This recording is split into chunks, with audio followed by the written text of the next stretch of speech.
these cold bare feet are swept up off the street, and these hands find themselves inside yours. Let's go back to where we were. Let's go back to where we were before this whole broken hearted mess. We're going on and on and on into the mystery of love. We're going on and on and on into the mystery of love. Into the mystery of love. Radiance ban. Someone's having technical difficulties. I should have seen that one coming. Dyer's ban.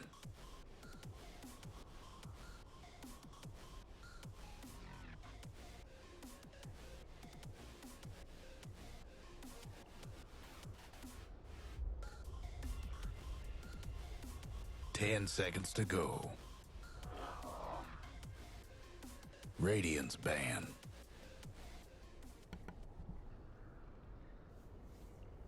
Good evening and welcome back to Around the Collegiate Star League. My name is Toffees, bringing you the action here every Tuesday and Thursday night. And we've got an interesting one for you here this evening. Before we talk about that, just a reminder, you can find me at Toffees TV, just like you can find my beautiful co-caster at the Wonder Cow over there as well. Gorgon the Wonder Cow joining me as usual on the mic tonight. How you doing today, Gorgon? Doing great, it sounds like.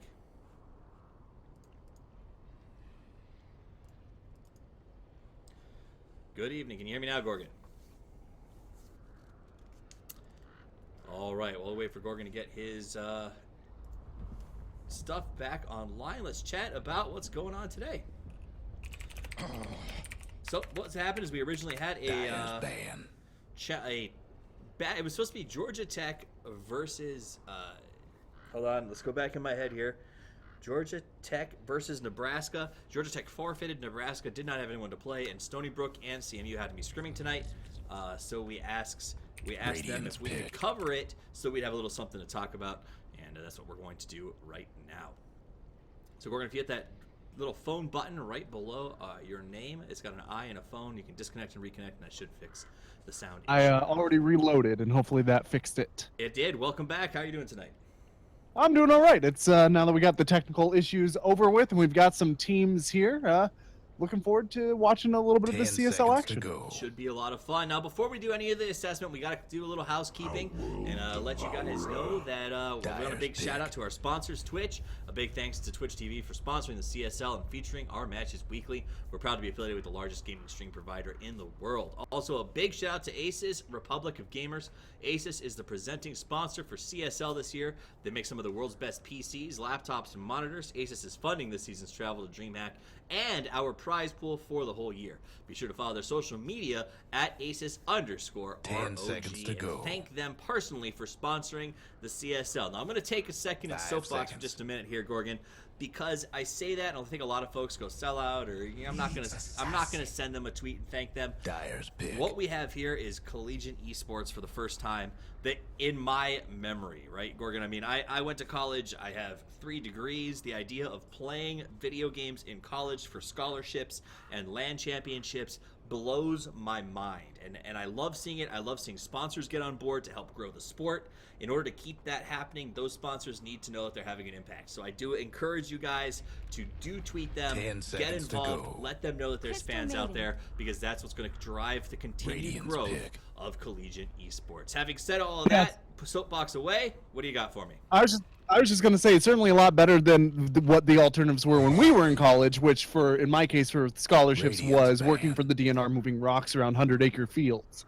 So definitely better than working the old rock moving field agent gig. That is absolutely true. I find that anytime I can avoid moving rocks, I'm in good shape. Now, regarding moving rocks and getting things out from underground, a Nyx assassin has been picked here. Hero who is great at hiding. And I will see an Ags in this 10 game. seconds to go. I know that you sort of enjoy playing with that Ag Scepter on the Nyx Assassin. Crystal 5 Maiden picked up seconds. with Stony Brook. Stony Brook doing my favorite thing, right? They're picking their supports or potential supports early, Reserve putting the onus time. of selection on CMU. Yeah, they actually are doing a really weird draft strategy here by getting those early-ish supports, but not getting very high-tier heroes in terms of popularity. That typically means that a team is not planning on picking anybody who's popular. That could also Radiance mean ban. that they have multiple selections in mind, so they are pretty confident that they'll at least get one of the heroes that they want. Makes sense. OD very, very strong at this. I guess he's strong across the board, but he seems very, 10 very seconds to strong go. at this sort of semi-pro level of play. What do you attribute that to? 5 seconds. It's just a very overwhelming and coming right out of the Reserve lane. time. He gets very easily shut down by mid lane aggression. Needs to get his levels, which means that if you apply pressure onto him and force one of his supports to come dual lane with him, he'll end up not hitting that mid game with the stride that he needs, and he'll fall behind. That's usually how we end up seeing him lose in Dive professional big. games when he does lose. It's early game rotations that make that. Now, when you're starting to play at maybe the semi-pro level or the collegiate level, you've got between 4 and 6K players. It's much more difficult to get the coordination to have those support in to really outlane OD. And if he doesn't get shut down the laning phase, it's really hard to put a cork back in that bottle. That makes sense. There's no putting the genie away once he's been 10 released. If you seconds would to do me a quick go. favor and lower your noise gate a little bit. It's cutting out some of your quieter words that you're saying. So Yeah, sure. Abaddon, OD, a pretty good combo. Abaddon, obviously, we've seen a big Reserve uptick of time. him. He's been playing off lane. He's been playing a lot of different positions. Has that heal, has the survivability. The Curse of Avernus is really, I feel, very strong right now with the movement and attack speed slow. It seems to me in a lot of ways, Gorgon, not in a lot of ways, but in some ways, that this patch really works well with attack slow heroes, if that makes sense. Like, it feels like slowing down your opponent's ability to put out right clicks is really strong against the heroes that are big in this meta. Can you give me some examples of So heroes I other than think Abaddon? Enchantress, for instance, can be very, very strong in lane right now with her attack slow. Abaddon does it. We see a lot of sort of heroes that are designed to keep you from chasing, keep you from engaging too aggressively. And it seems like that's the strategy, because right now I feel like I either see split push teams that thrive on the rat, or teams that really want to sort of get these Radiance right-click pick. heroes and go straight to team fight. Let me counter that proposal. Not that I'm saying that you're wrong. I think that is always a useful tool to have, the ability to slow down and offset the pace of your opponent's combat. But both Enchantress and Abaddon, two heroes that do very well this patch. Chen, another hero who does very well this patch. Omni Knight, another hero who does very well this patch. You're probably seeing where I'm going with this. They have very strong heals. Right.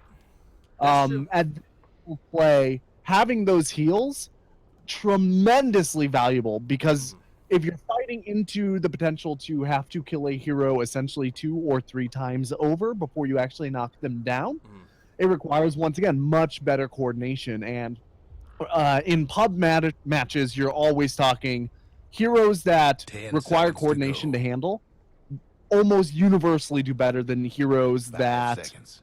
are really one-on-one sort of heroes. Okay.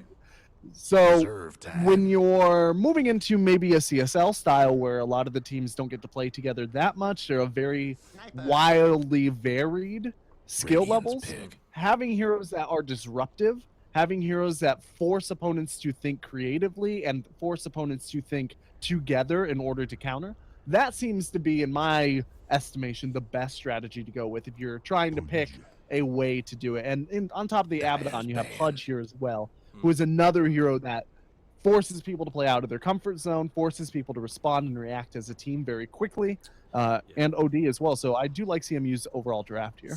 The CMU pick of the Pudge here seems to me like one of 10 those things that you seconds to see go. when a team is in a scrim, they want to 5 work something seconds. out that I haven't seen them do before. He, like you said, he's a game-changing hero. Not to the level that, say, a Techies changes the game of Dota that you're playing. Radiance Pudge ban. does have that effect, though, right? He has the ability to sort of, anytime he's off the map, make your opponents think to themselves, I got to step back. I've got to play away from the forest. I have to make sure that I'm not caught in an uncomfortable position. In a lot of ways, Crystal Maiden can have a similar effect if she's 10 utilized seconds that to way. Do you go. think Stony Brook has the lineup to try to utilize her in a sort of Dyer's pace pick. controlling way as well? They do, but they really need this Nyx assassin to get off the ground. Gotcha. And the other thing is the sniper is going to have difficulty going up against this Pudge. He wants to stay a very safe distance away, and Pudge obviously closes that gap. The one other thing that I will say is when we're talking about the collegiate level, heroes that people are used to, that they see a lot, are going to be the 10 heroes seconds to go. that have the greatest potential of impact Right. in terms 5 of seconds. drafting. And Pudge is by far the most played hero in Dota 2 history. Not in Reserve professional time. game, but just in overall games in general. He's got more than 70 million games, I think, than the next closest. He's very popular. I see him in pub games regularly still. The Aether Lens seems to have even increased his pick popularity, if that seems possible at all. And I think that you're right. Sniper's going to have a very tough time. Sniper has the potential 10 to seconds to really go. make life difficult for Pudge. Pudge can be damaging himself in the early lane. The problem Radiant's is, pick. if Pudge gets one hook on Sniper, honestly, even before level 6, Sniper's not walking away from that one. And I think that this middle likely lane's not. going to come down to, can Sniper dodge the hooks? It looks like Stony Brook University are going for a sieging tactic here. They have the Ogre Magi in order to grant the Bloodlust onto Sniper. Gyrocopter also really good at sieging into towers. So presumably 10 seconds they're to go. going to force fights. I'm not really sure how that works me- with the Nyx Assassin, 5 who What is, seconds. Here's I just think, a our thought. offlaner. What if you moved Gyrocopter to the middle lane Reserve and did time. something cheeky like a homing missile build designed specifically to force Pudge out of lane very, very aggressively? Because he couldn't take more than 2 or 3 shots from the homing missile early on, even with his bottle up and running. That's something that we've seen. In fact, I think that's something that we've seen Stony Brook University run, if Okay. I'm not mistaken. But the problem is OD is going to be the mid, not Pudge. Pudge will fair. probably be a roaming support, and Abaddon will be your offlaner, point. almost certainly. Good point. So homing missile not great against OD because he can obviously astral imprison himself to dodge that damage. Very good point. So we'll see where the OD goes. You're probably right that he'll be in mids. Pudge has been If he's not increasing- in mid, CMU's draft kind of falls apart here, Yeah. I think.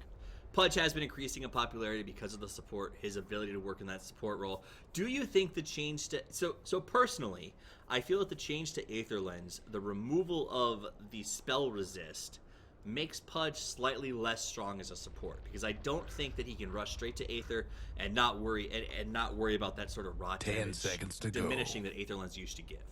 I actually did. I 5 did go. seconds. Was there That more? was the end of Or it. what I was going to say is I actually did a analysis 5 or 6 days after 6.86D came out. It's over on unicorn.com. In case anybody cares to read through it. Pudge was very clearly the target of an indirect nerf on that, and his win rate dropped by about 2% in pubs overall immediately. And that's like, a pretty. I mean, overnight, that's pretty and then big in terms of stabilized. Dota. Like 2%'s a big number. Yeah.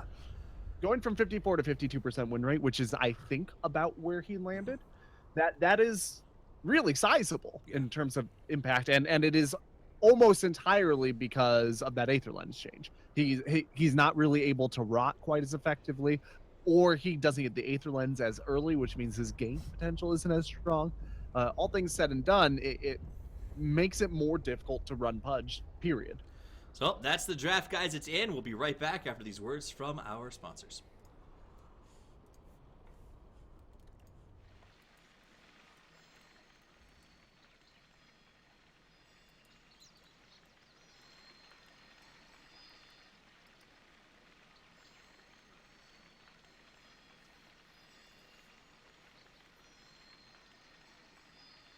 Well, you didn't miss much, guys. We're back. This is CMU versus Stony Brook, And we've got a perfunctionary Game 1 Collegiate Dota pause because that's just how it works. My name's Toffees. You can find me at Toffees TV.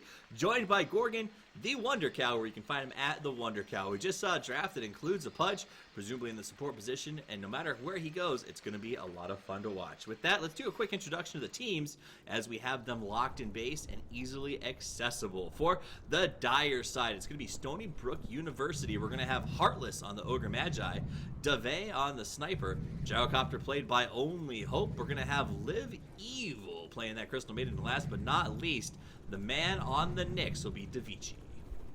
All right, and here for CMU, we are going to have denouncement of trading accounts. Rolling around on that Tuskar, it's a very politicized name. We've got Beavis on the Abaddon. Solo Brow is thieving away on the Rubik. King Jung-il will be taking that Outworld Devourer out, and the remaining hero is going to be your Pudge, and that's going to be Venom when he comes back. Eventually, when he returns in time. That's it, guys. Those are your teams for this Scrim matchup between CMU versus SBU. If you guys are tuning in for Georgia Tech versus Nebraska, I hate to break it to you, but Georgia Tech didn't show up. Gorgon, they had a tough record so far. They're in the negatives, and honestly, since the new bracket started, they've gone 0-2. Make that 0-3 after tonight. It feels a little bit like, how do you best say this? It feels like a little bit of a fuck it has kind of come to pass, as sort of these teams are seeing distribution in the brackets, and their chances of getting to playoffs diminish. It seems like some are putting a focus back on school instead. I can't blame them for that, except for the fact that I do blame them for not showing up, because it makes me feel unloved, Gorgon, and I don't like that feeling. I still love you, Toffees. Thank you. I am no longer Sad Panda. There you go. Filling time. Let's look at. Let's take a look at the overall drafts here in terms of the way the lanes will break out. The Tusk, if you were running this according to common modern convention, what you would see is the OD goes mid, Pudge and Tusk are. Well, wait, no, okay. Pudge probably the OD goes through the farming safe lane. The Pudge goes mid. Rubik supports farming safe lane. Tusk is roaming support, and Abaddon goes off lane. That's probably what you do here, but the Tusk pick is very strange. This is an extraordinarily ganky team coming from SCMU. They're very dependent on steamrolling. Flux Division over in Twitch chat, the answer to your question is, I believe it's Gorgon the Wonder Cow, so good luck with that. Yeah. What was the question? You'd have to read it because I can't say it on stream. Oh. Okay. Yeah, something inappropriate, and the answer is me. Which is why you should go to twitch.tv/CStarLeague to check out all of the action. Or you can go to collegiatestarleague.com to see the brackets and the rankings, as well as the other games that we cover. Keep in mind, it's not just about Dota, folks. We do StarCraft 2, CSGO, League of Legends, and Hearthstone. All college, all the time. And we're going to DreamHack for the grand finals, baby. All right, now, last hit tonight chart is going to be up for you guys. For me, the big lane to keep our eye on, because I'm pretty sure it's going to be Sniper versus Pudge, and I think that that's going to matter a lot in this early game. If Sniper gets hooked once or twice, that could be trouble for SBU, is going to be that mid lineup. So we're going to keep an eye on that lane if it lines up that way. Gorgon, are either the other two supremely important, or is mid going to be where it comes out of? It's probably going to come down to mid. Obviously, anywhere where this extremely ganky team gets ganks becomes important.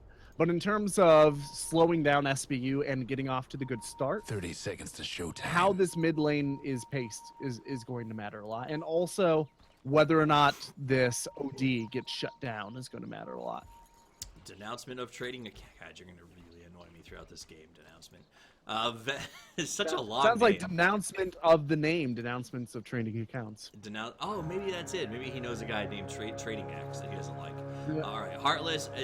Very clearly, SBU will secure the top rune. Bottom rune will be locked up by CMU. So no big surprises here. Both teams going to their safe lane. Wards or runes getting control of them and now rotating to their positions. It does look like Pudge will be in the mid, and we'll have a farming OD down in the safe lane. Couple of GLHFs come out, and it looks like the game is underway. I like that. I like that we got a GLHF GLHF from SBU, to which CMU just responds, "Yeah, you too, buddy." Cheeky kind of. That's like when you see boxers like bump fists. Take a look at this top lane real quick because they're planning something. Beavis is gonna get slowed. They ping him out. Comes in from below. Liv Evil comes through the trees. She's gonna put up another slow. He's locked in place. Only Hope's got the barrage. Body blocks for days. Will it be enough? It doesn't look like it. Heartless wants to go. He's got it off a cooldown. That'll be enough. No, Aphotic Shield will negate it. Nobody else dies with Heartless. Can he finish the job? He does, but not before first blood goes to Heartless. So it backfires. The rest of the team unwilling to take the dive, and the man goes alone. The big ogre ends up giving up first blood. Very well played there by the Abaddon to make that happen. That was a really nice setup from SBU, just slightly sloppy on the execution. The CM didn't quite get out in front, and on top of that, the two of them probably could have body blocked just a little more succinctly. She was too deep in the trees. She was hiding up here instead of down here, and that just put her in a position that took too long to come around. So understandable. Her move speed, I think perhaps the player underestimated just how slow Crystal Maiden truly is in the stage. No, it's like watching a glacier move, and maybe that was a hero concept thing. Do you remember when they changed that from like 6.78 to 6.79? Were you in the game back then? No, at that point, at the time of the change, CM was my most played hero. Oh yeah, I remember that. I had hundreds of games on her, and then they changed the move speed, and it was just so difficult to deal with. Yeah, you really underestimate the value of such a. I mean, I think we all felt it when they debuffed boots from 50 to 45. For the first couple of games everyone played, you could viscerally feel the difference in move speed. Yeah, it feels like your hero is lurching a little bit. You're just not quite used to it. I mean, people are used to it now, but it's really slow lanes. I'm surprised. I am Pudge is for something here in the mid. He keeps fishing with these hooks, but he hasn't hit DeWay yet. Well, DeWay's doing a good job of keeping the creeps in the way, harassing Venom, so Venom can't use his rot to last hit, and he's desperate to get a hook. The problem is if he lands a hook, DeWay is keeping 3 charges of shrapnel on cooldown. So that means if a hook goes through, he triple shrapnels the out trail basically, and guarantees that even if Venom kills him, he dies in return. So it's a really tough position for Venom to be in with this low of health. Here's a rotation from the Tusk, but it was very plainly envisioned, and DeVay immediately backs off. Yeah, a really weird, I don't know, rotation. I think maybe he was coming up to try and de-ward, like Venom's saying, I can't win because of the ward that's up here, but hate to break it to you, DeVay doesn't even have a ward. He's just doing this El Natural. Yeah, he got caught out a bit by the creep vision, actually, is what happened there, and he maybe didn't realize how close the creeps were to the edge of that lane. Either way, top lane going really well for SBU so far after that first blood debacle. I'm gonna interrupt you as Davici got never mind. Pops that carapace, and it looks like he might get out. Kim Jong's gonna imprison. Slowbro comes around. There it is. Ice shards from behind. Slowbro taking damage, but it's not gonna be enough. They split it up among themselves, and a nice pick on the Nyx down in the offlane. That was 100% the Tusk. I didn't even see the Tusk coming. I hadn't checked the minimap. That Nyx was scot-free until the Tusk showed up. Yeah.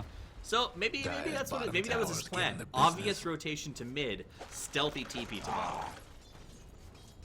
And once again, Venom missing the hook here in the mid lane. He missed the hook, and eventually. That's gonna cast him though, because Liv Evil and Heartless are wrapping around behind. Pudge wants to go for the bottom rune. Liv Evil did walk through tower detection range, but did not have vision, so he should be okay. Now it looks like they're pinging out, saying, all right, well, we know Pudge has to be coming back, but they don't see the Tusk coming through. He's going to hide in the trees. It looks like both teams want to go for a gank, so they've literally set up on opposite points of the mid. Both mids trying to bait. Who's going to go first? Liv Evil comes in, puts up the slow. Here comes the roll. DeVay's going to go down. Venom will as well, though. Nope, Venom on the run. Tries to heal himself. Denies. Big win for them, but now trading account stuck in a tough position, wants to be on the run. No stuns up. We got 4 seconds left on Liv Evil's nuke.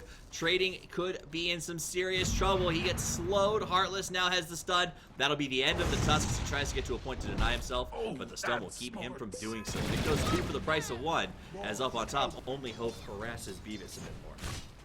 This might be a bit pedantic, but a slight correction on something there. He didn't come within tower detection range. Tower detection range is always 900, and smoke will dispel if you get within 1,025 of a tower. So now, if real quick, DeVay gets caught again. That's the hook we talked about landing. Venom's got the rot. Finishes the job. There it is. Now things are starting to come into gear. I wanted to say 1 hook, 1 kill, but I guess it's really more like 14 hooks, 1 kill. Yeah, his hook accuracy is not particularly good. There used to be in the original Dota, there was a function that you could type in -HA, and it would tell you your hook accuracy if you were playing Pudge. And people used to use it to justify playing Pudge, like when your teammates would spam, what the bloody hell are you doing? Why did you pick this hero? You'd be like, my HA is 90% or something. Spam it. I really wish they would put that function back in, just so that I could type it in right now and show you the 9% HA that Venom's rolling with right now. You know what? If you get, I wonder what the HA actually has to be to consider yourself successful. Live Evil with the juke on the shard, but that's not going to get you far as he ends up going down anyway. Venom and Hot Tusk. You see a Pudge and a Tusk moving towards you. That's a combo you don't want to see. This fat man stun initiation grouping is just terrifying. Yeah, especially for a tiny little support level 3. Easy hook, doesn't throw it. Yeah, he doesn't quite have the range to get through there yet. Though he does have a max hook build. He's got no flesh heat. I thought he'd go for it. You know, it's... I mean, he's gone for everything else, see? Ooh, wow.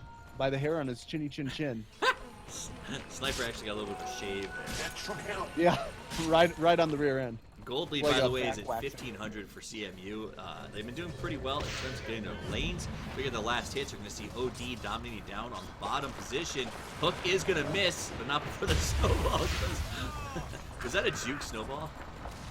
Like he wanted them to think he was. watching that. So basically, Venom tried to go for a hook and missed it. And it looked like they thought about it trying to wrap around or maybe take a fight. And denouncement of trading accounts went into his snowball. And I felt like his snowball was going to head up to his opponents, but instead it went to the creep wave. So I wondered if it was a bit of a clever snowball juke to try and get them to back off. Based Either way, on your description, sounds like it very well could have been. I was checking the other lanes because it looked like the CM keeps being, or excuse me, the Rubik down bottom keeps being very, very aggressively positioned in Fog of War up on this Nyx, but they just haven't bit the bullet and tried to move on it let's yet. go to top lane where Beavis is forward. Live Evil wants to do the same thing they did last time, but not before the hook goes on Only Hope. Everyone's out of position. CM wanted to gank, but ends up losing the gyro as she can't do anything to help but stand in the woods and TP away to bottom lane. She basically says, sorry, you're dead. Gonna go see if we can't get a counter gank. The problem is the lane is pushed up so gosh darn far that they either have to take the tower or figure something else out. Kim Jong-il is forward, but not far enough forward. Live Evil will come in. They get the combo up. Oh no, she threw down her Crystal Nova on top of the Astral Imprisonment, so it isn't going to work out. Kim Jong actually survives pretty well. Venom comes in, he's got the rod up, wants to move on Heartless. Heartless is going to go towards the tower to stall time and let the rest of his team escape. Yeah, I think he might have even been trying to get the tower to kill him there to not give the kill to any specific hero. It doesn't end up making that big of a difference since so much of that gold is going to be AoE gold anyway, but if you could get some of that gold onto the Abaddon and not onto the Outworld Devourer, maybe it'd be worth it, right? So we do have a Davichi. He walks through with an invis room, but past the Sentry Ward, they do have vision of him. Ping him out so they know that he's around. And that will force them to bring 3 towards the mid position. Venom still going forward, though. He knows he's got backup should Nyx go. In comes the roll. Out comes the rod. Nice play from Davichi. Gets up the double stun. The whole team has arrived. Mass TPs. Trading Association is going to die to the sniper. But why are you still chasing him? It's a waste of your time. Now they turn back, want to go on Venom. Venom gets the hook onto Heartless. Bold play. Gets up the rod. In comes the call down, though. Venom gets Astral Imprisoned, rescued from the call down. And he's going to come back out alive. Not going to get away, though, taking a lot of damage. No, he will. He survives. Kim Jong-il playing the tank role. Solo Brew coming in. Wants to move on Hope. Hope gets tossed low. Solo Brew ends up giving his life. The hook comes out and catches a creep. And Kim Jong-il gets screened out by his own Tusk. Okay, so let's count the ways there were close calls there. The Tuskar gets away with a snowball and then Magic Wands to have 30 health left after Sniper Olsen as he walks away. Kim Jong-il saves Venom with the Natural Imprisonment, and then there's another save, close call, getting in, right? Right. That's no more, and there probably some other stuff that was just crazy in the middle of it that we didn't even catch. So at least 3 really close to the edge saves coming out from CM next. Well, big hook on the Ogre. He's pulled up to the high ground. He's got nowhere to go. Venom's going to get him and now run for the hills. DeVay thought about engaging, threw up a shrapnel, but too late as the Pudge backs off. And I said that they were silly for chasing the Tusk after Sniper ulted him, but I guess I was wrong. Tusk had it played right. Yeah, no, he got away. It's calculated, right? And it's Yeah.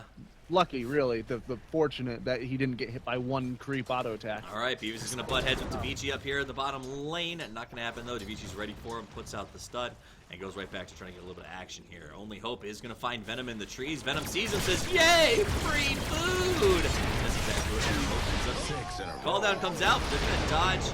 Well, I thought they'd dodge. Take the first one, get out of the second one, and begin their push.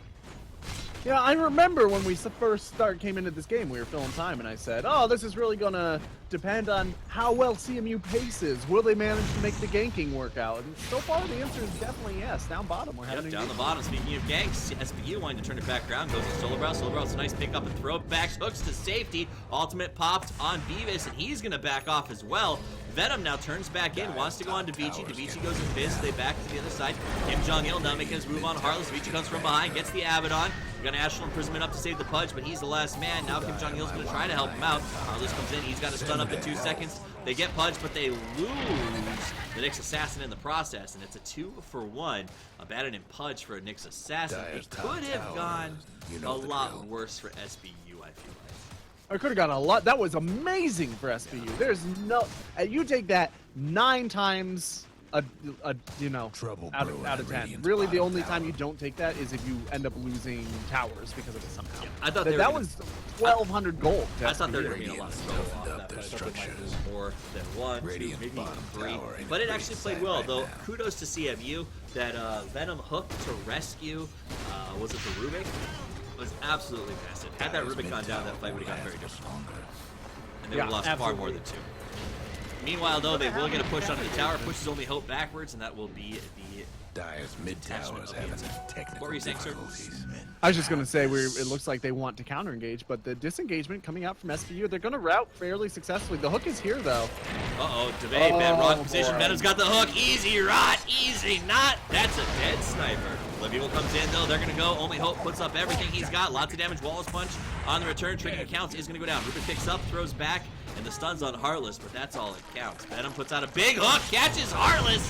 The man had a terrible hook rating early, but things have turned around as he can't seem to be stopped. That hook's got a homing beacon attached to it. Those early lane hooks, to his credit, or maybe in his defense, those are really hard. It's one-on-one. There's a bunch of creeps between you and your opponent, and he's waiting for it constantly. He's never not prepared for it, right?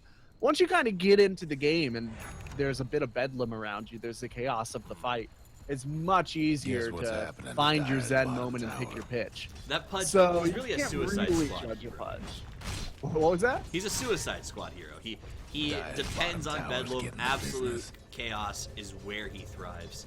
And so far, Venom's showing he knows exactly how to work that hero correctly. Beavis going to go ahead and pull the wave back while Venom uses this high ground ward to try and look for somebody. He does. That's the hook on Live Evil. Live Evil is going to die in Rot. Ends up going down at max range Rot. Venom very smartly making the choice to back out. He gets protection from Solobrow, who was that Solo? No, it's Tusk with the shards. And they will back themselves up to the lane. So an easy pick and really, honestly, a great margin choice by Venom to back when he did and still managed to get the Rot kill. It was the Urn of Shadows. Was it Urn? Actually. Okay. My bad. So That's what I either like way, happening. he knew that he had the damage, so he walked away. Yeah. And he got out of the second shot of call down because of that. Was not slow to the point where he would have died. Had that second call down hit, I think that would have been the end of the Pudge. But now Pudge going to keep playing aggressively. Oh, boy. Finds himself Savici, but he's going to get stunned from both sides. They overlap the stuns, though. They have to be careful. In comes the Dismember. Out comes Sniper. They want to make a move. Venom's going to try to stall and take it to the rest of his team. He now goes to the shards. He goes down, but he's tried to isolate everyone else. Here's the roll on Heartless. Heartless is caught from behind. He's in trouble. He's going to get low. Davichi low as well, but a 4-man stun to buy himself space. The chase is on. Deve and Live Evil caught inside of it. Beavis wants to go deep. Deve's got nowhere to go. The body blocked escape. Deve gets hit by pathing and ends up going down. Live Evil on the run. Shards missed this time, but not the snowball. Live Evil gives up her life, and it's a triple for a Pudge. It wasn't a bait. It was a missed gank gone wrong, but he turned into a wonderful 3-man kill. That whole thing is a Pudge for free if the Nyx just backs out and lets the Sniper ult kill Pudge. But the greed from Nyx Assassin, it hurt him. He went in, Technical just difficulties. ready to No take breaking the kill. through Like the that's a Dyer's situation where, and I don't say this a lot, that's a situation where you might say that's a bit of a kill steal, Radiant and it also costs his towers team. taking I'll be honest. hits. I think that it also went bad. The sniper had some very unlucky pathing. And, Yeah. that definitely But backfired. he wouldn't have been True. in that far in the first place if they had just gotten the pudge from a million miles away and just walked away. That's why they call him sniper, right? He kills you from outside of the line of sight, and then you're never in danger. Great shard, by the way, from Tusk. Oh. The double kill. That was huge. Dyer's And that's not as He's easy gotten as a lot it of seems. us. Yeah. Shard is a Dyer tricky couldn't spell, hang really, on to to get your that head mid around. tower. It doesn't work the way that it seems like it should. Davichi coming in Viz. Kim Jong-il's going to get initiated in front. Solo Brow taking a lot of damage. Davichi makes a little defense on himself. Call down comes out. Catches everyone. They get a kill on Abaddon. Only Hope get caught by Venom. Live Evil now trying to make a little bit of something happen. As he goes back to the tree. Solo Brow pops everything he can. He stole the Carapace, but it's not enough. It does stall some time. Let's Pudge come back around. Kim Jong-il will die to the sniper shot. Down he goes. Sniper hits control from Venom. Venom wants to chase him. Almost finishes the job. Does finish the job. And now Rubik being kited that entire time finally goes down to 4 for 3. And Pudge will run for the hills. He's almost out of life. He tries to get himself up. He pops the urn. Davichi on the chase. Wants to cut him off. They go the same direction, though. Him and Live Evil. Venom wants to go. He knows Live Evil might be coming around the corner. Now he goes, though, does a blink and manages to escape. Oh, man. A second longer standing there, he would have got a free kill on CM. No way for him to know that. Dyer's mid The tower CM, is very the brave rail. young lady. Great place by SBU though. Yeah. They end up getting 2,100. Uh-oh. gold out of that. Live Evil. Blink Dismember. Dead. Going from broke. Even so, still great for them. I wish they The, fixed the, that the stupid only goal, issue with though. that is that the gold ended up going on the Knicks, who's Oh. about to die. Yeah. Oh, he got out. No. Carapace for the save. Pudge. Well, Pudge didn't want to chase in case the gyrocopter was there, and really good game sense. Heartless tries to move in. Nice play by Venom going straight uphill instead of trying to juke through the river. Takes away the vision so that he can work back around. Venom playing insanely aggressive on this punch. Like, I feel bad that I'm not covering other players more often with the camera. But it's because every time I try to Dyer check might another want lane, mine Pudge at is top engaging tower. someone. Well, that's what Pudge does, right? Basically, if there's a Pudge in a game, you can just watch the Pudge because you'll know what's going on 99% of the time. I got 90. So only Hope's going to push through. A little bit of backup. They got 4 on the offing as they rotate around looking for this Pudge. And now Pudge will fade away, as will Dyer's bottom tower's getting the the business. Tusk. Easily screens themselves out as they back off. They still are chasing that Pudge. Going to throw a rocket down just to be Dyer annoying. gave up a bottom And tower. not so Pudge is doing his job, not because he's being Dyer's top aggressive. tower's Like, getting obviously beat because he's being down. aggressive, but he also is making a ton of space. He's forcing SBU to commit 4 heroes to mid right now to try and hunt him out of their jungle, Dyer's while the rest of top his team just tower, farms. You know the drill. Yeah, I'm going to make a very tangentially not super related statement here. I don't love that the Knicks went for Dagon. I saw him building this with that massive golden flux that he got from that last fight. It's just, and you know me, Dyer's top Toppies. You tower, know I love a good you know the Dagon drill. Knicks. I think it's super fun to Them play. I Dyer think it's even buildings are more tough fun to as watch. nails It's a for big now. playmaker. But in this case, who's he going to kill? Not Pudge. He's got way too much health to be bursted down. Yeah. Probably not Tusk. He's got the snowball save, if nothing else, and he's also a fairly tanky hero. OD, relatively tanky, and he can astral imprison himself for safety. The Abaddon, you obviously aren't going to burst him down. He's just going to get borrowed time up. Venom grabbing another kill. The only hero that Dagon works against, really, is going to be the Rubik. So you've got a... My guess is this. They've had a lot of engagements recently where they have lost out on a couple of kills by by 100 to 200 HP. Because CMU's been doing a great job of sort of ebbing and flowing in these fights, and I think he's just over it. I think he said, you know what? I'm tired of the escape. I'm tired of that Rubik getting pulled to safety. I'm tired of the Tusk going into the snowball. I want something that can finish the job after initiation doesn't quite take everybody down. It also sets up the sniper to me, so if you get him low enough, sniper can then pull his ultimate and try to finish the job as well. I don't think it's the best pickup in the world, but I can at least see some justification for the need to sort of finish these fights. Not to undercut the player, but I am absolutely positive that that was an item choice that he made at the start of the game and did not adjust for the game. 100%. He got the Knoll Talisman right out of the gate. This guy walked into lane knowing he was going to get the blast stick. Fair. Well, you heard it here first, folks. If you are watching SBU and you I wanna believe in you, Davichi. Gorgon doesn't. So at the end of the day, That's right. you I can don't hate believe him in up. anybody. You believe in so little. You gotta prove it to me. The only person Gorgon believes in is Ice Frog. Actually, on my right, analysis last carry couple on. of patches, you might even be willing to or Dyer's tempted to mid believe that tower I don't believe in Ice Frog either. You're like one of the 6 people in the world who speaks out against him. He made a hell of a game. Vici comes in, makes his initiation, hits with the chain. They go all out on Venom. Here comes the call down. They finish the job with the Dagon, I might add. Now Beavis gonna run away. Kim Jong-il taking a lot of damage. In comes the snowball. Everyone's here. Lots coming out from the OD, but Heartless dropping low. Vici as well. The hook tries to save, but it's not gonna be enough. Tusk putting out some more damage. Oh my god, it's a fight for the ages. They go 2 and 2. They're gonna lose that Nyx. Nyx will go down, and now DeVay is caught. And what they thought was gonna be their fight ends up being their loss. As Little Bit has to run away with 100 HP.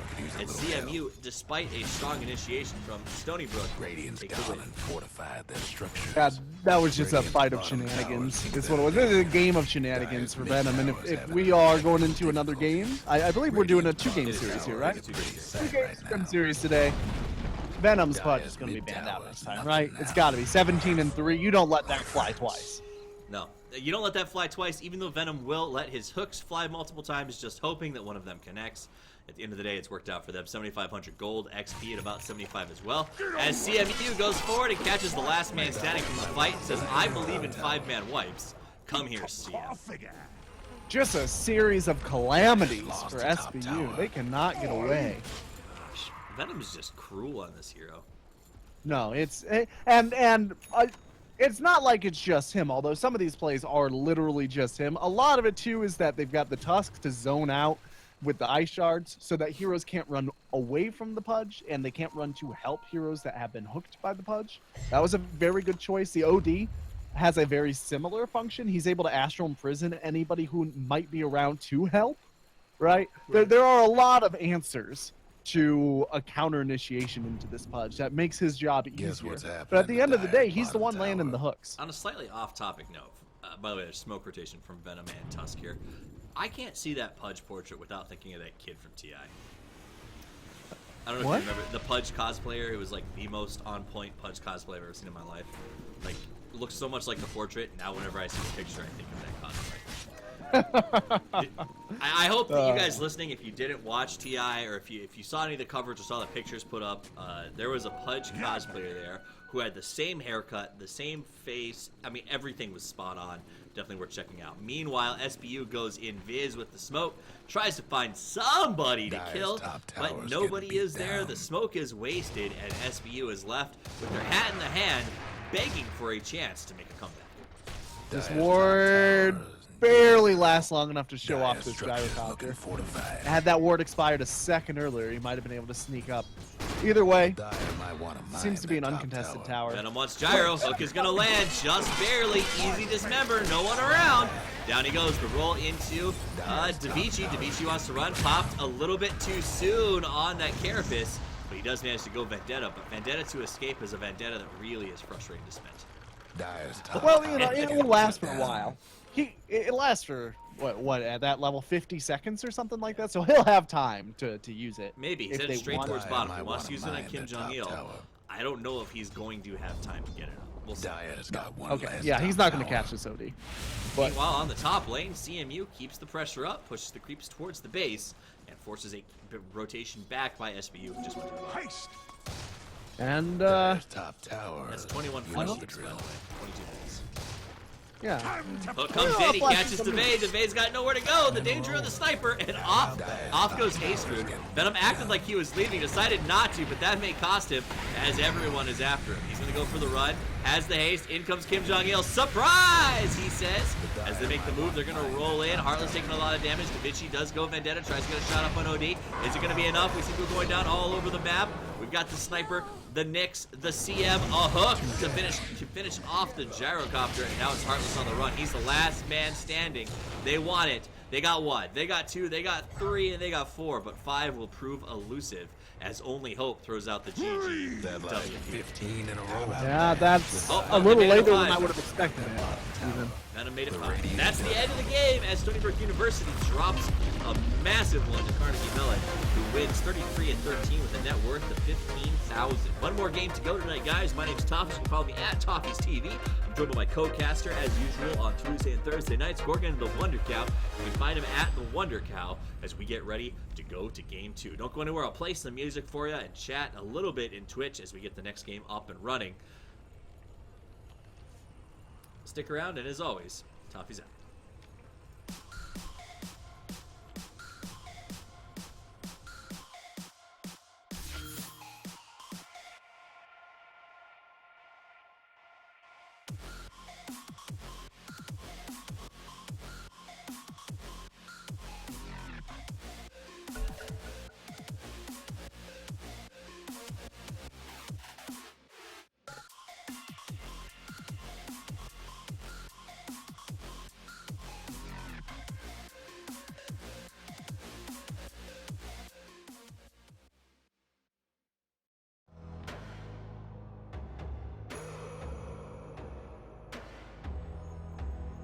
These aching eyes can't see no more. This dying heart can't beat no more, can't beat no more. And these cold bare feet are swept up off the street, and these hands find themselves inside yours. We're going on and on and on into the mystery of love. We're going on and on and on into the mystery of love. These lungs grow weak. This mouth can't speak a word, and these eyes can't handle the beauty that they see. These lungs grow weak. This mouth can't speak a word, and these eyes can't handle the beauty that they see.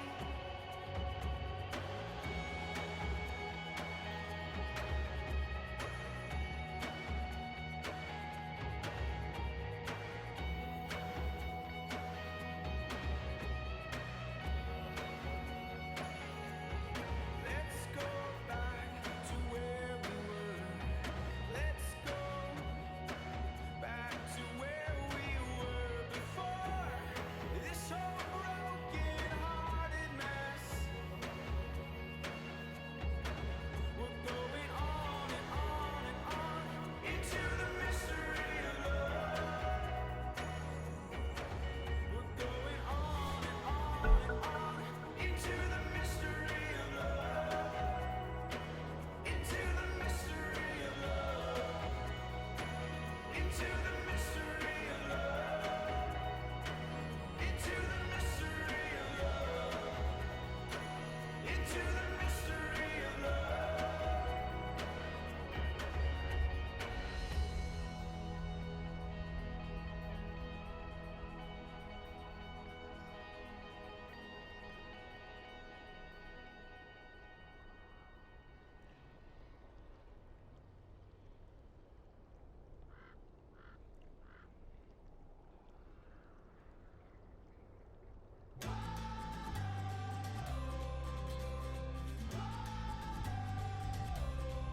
I got my money stuffed in a jar.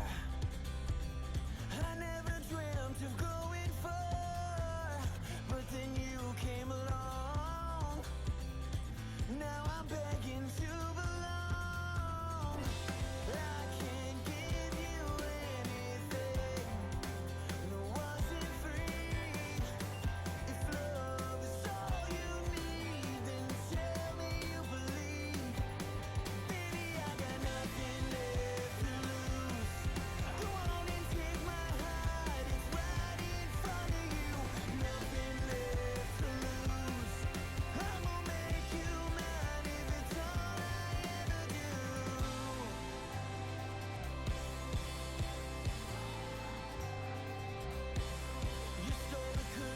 Radiant's ban.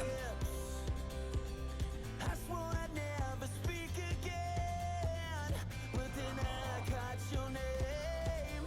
Dire's ban. I swear it's all.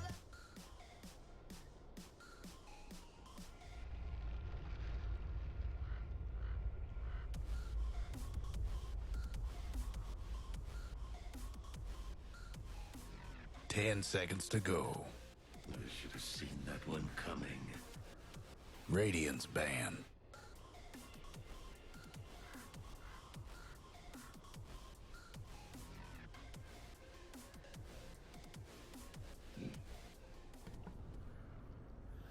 Welcome back to another night of college 10 Dota seconds at to the go. Collegiate Star League. The road to DreamHack is getting shorter and shorter for the Dota2 schools as we finished up week 10 and get to the Dire's point of ban. this semester.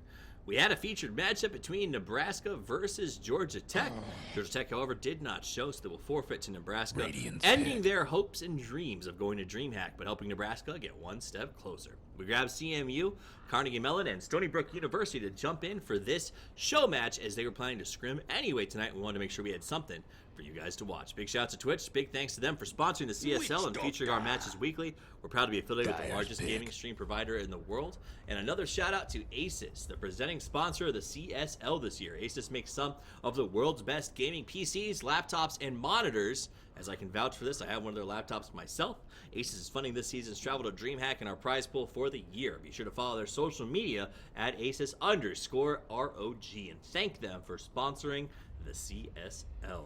Don't forget, we're not just Dota, we're 10 StarCraft seconds 2, to go. Hearthstone, CSGO, and League of Legends. You can literally Dire's tune pick. into collegiate esports on this Twitch channel 6 nights a week. If that's not living the dream, I don't know what is, Gorgon. Speaking of, I'm joined here tonight by my co-caster, my color man, here every Tuesday and Thursday with us for Dota coverage, Gorgon the Wonder Radiant's Cow. How are pick. you doing tonight? I'm doing well. I am shocked that Stony Brook did not ban the Pudge, but I'm not that shocked that CMU have not picked it yet. Yeah. Just because it works so well. It's a scrim. Great. We know we can play. Let's move on. There's nothing on the line, so probably Venom's thinking we'll just try something new. Absolutely.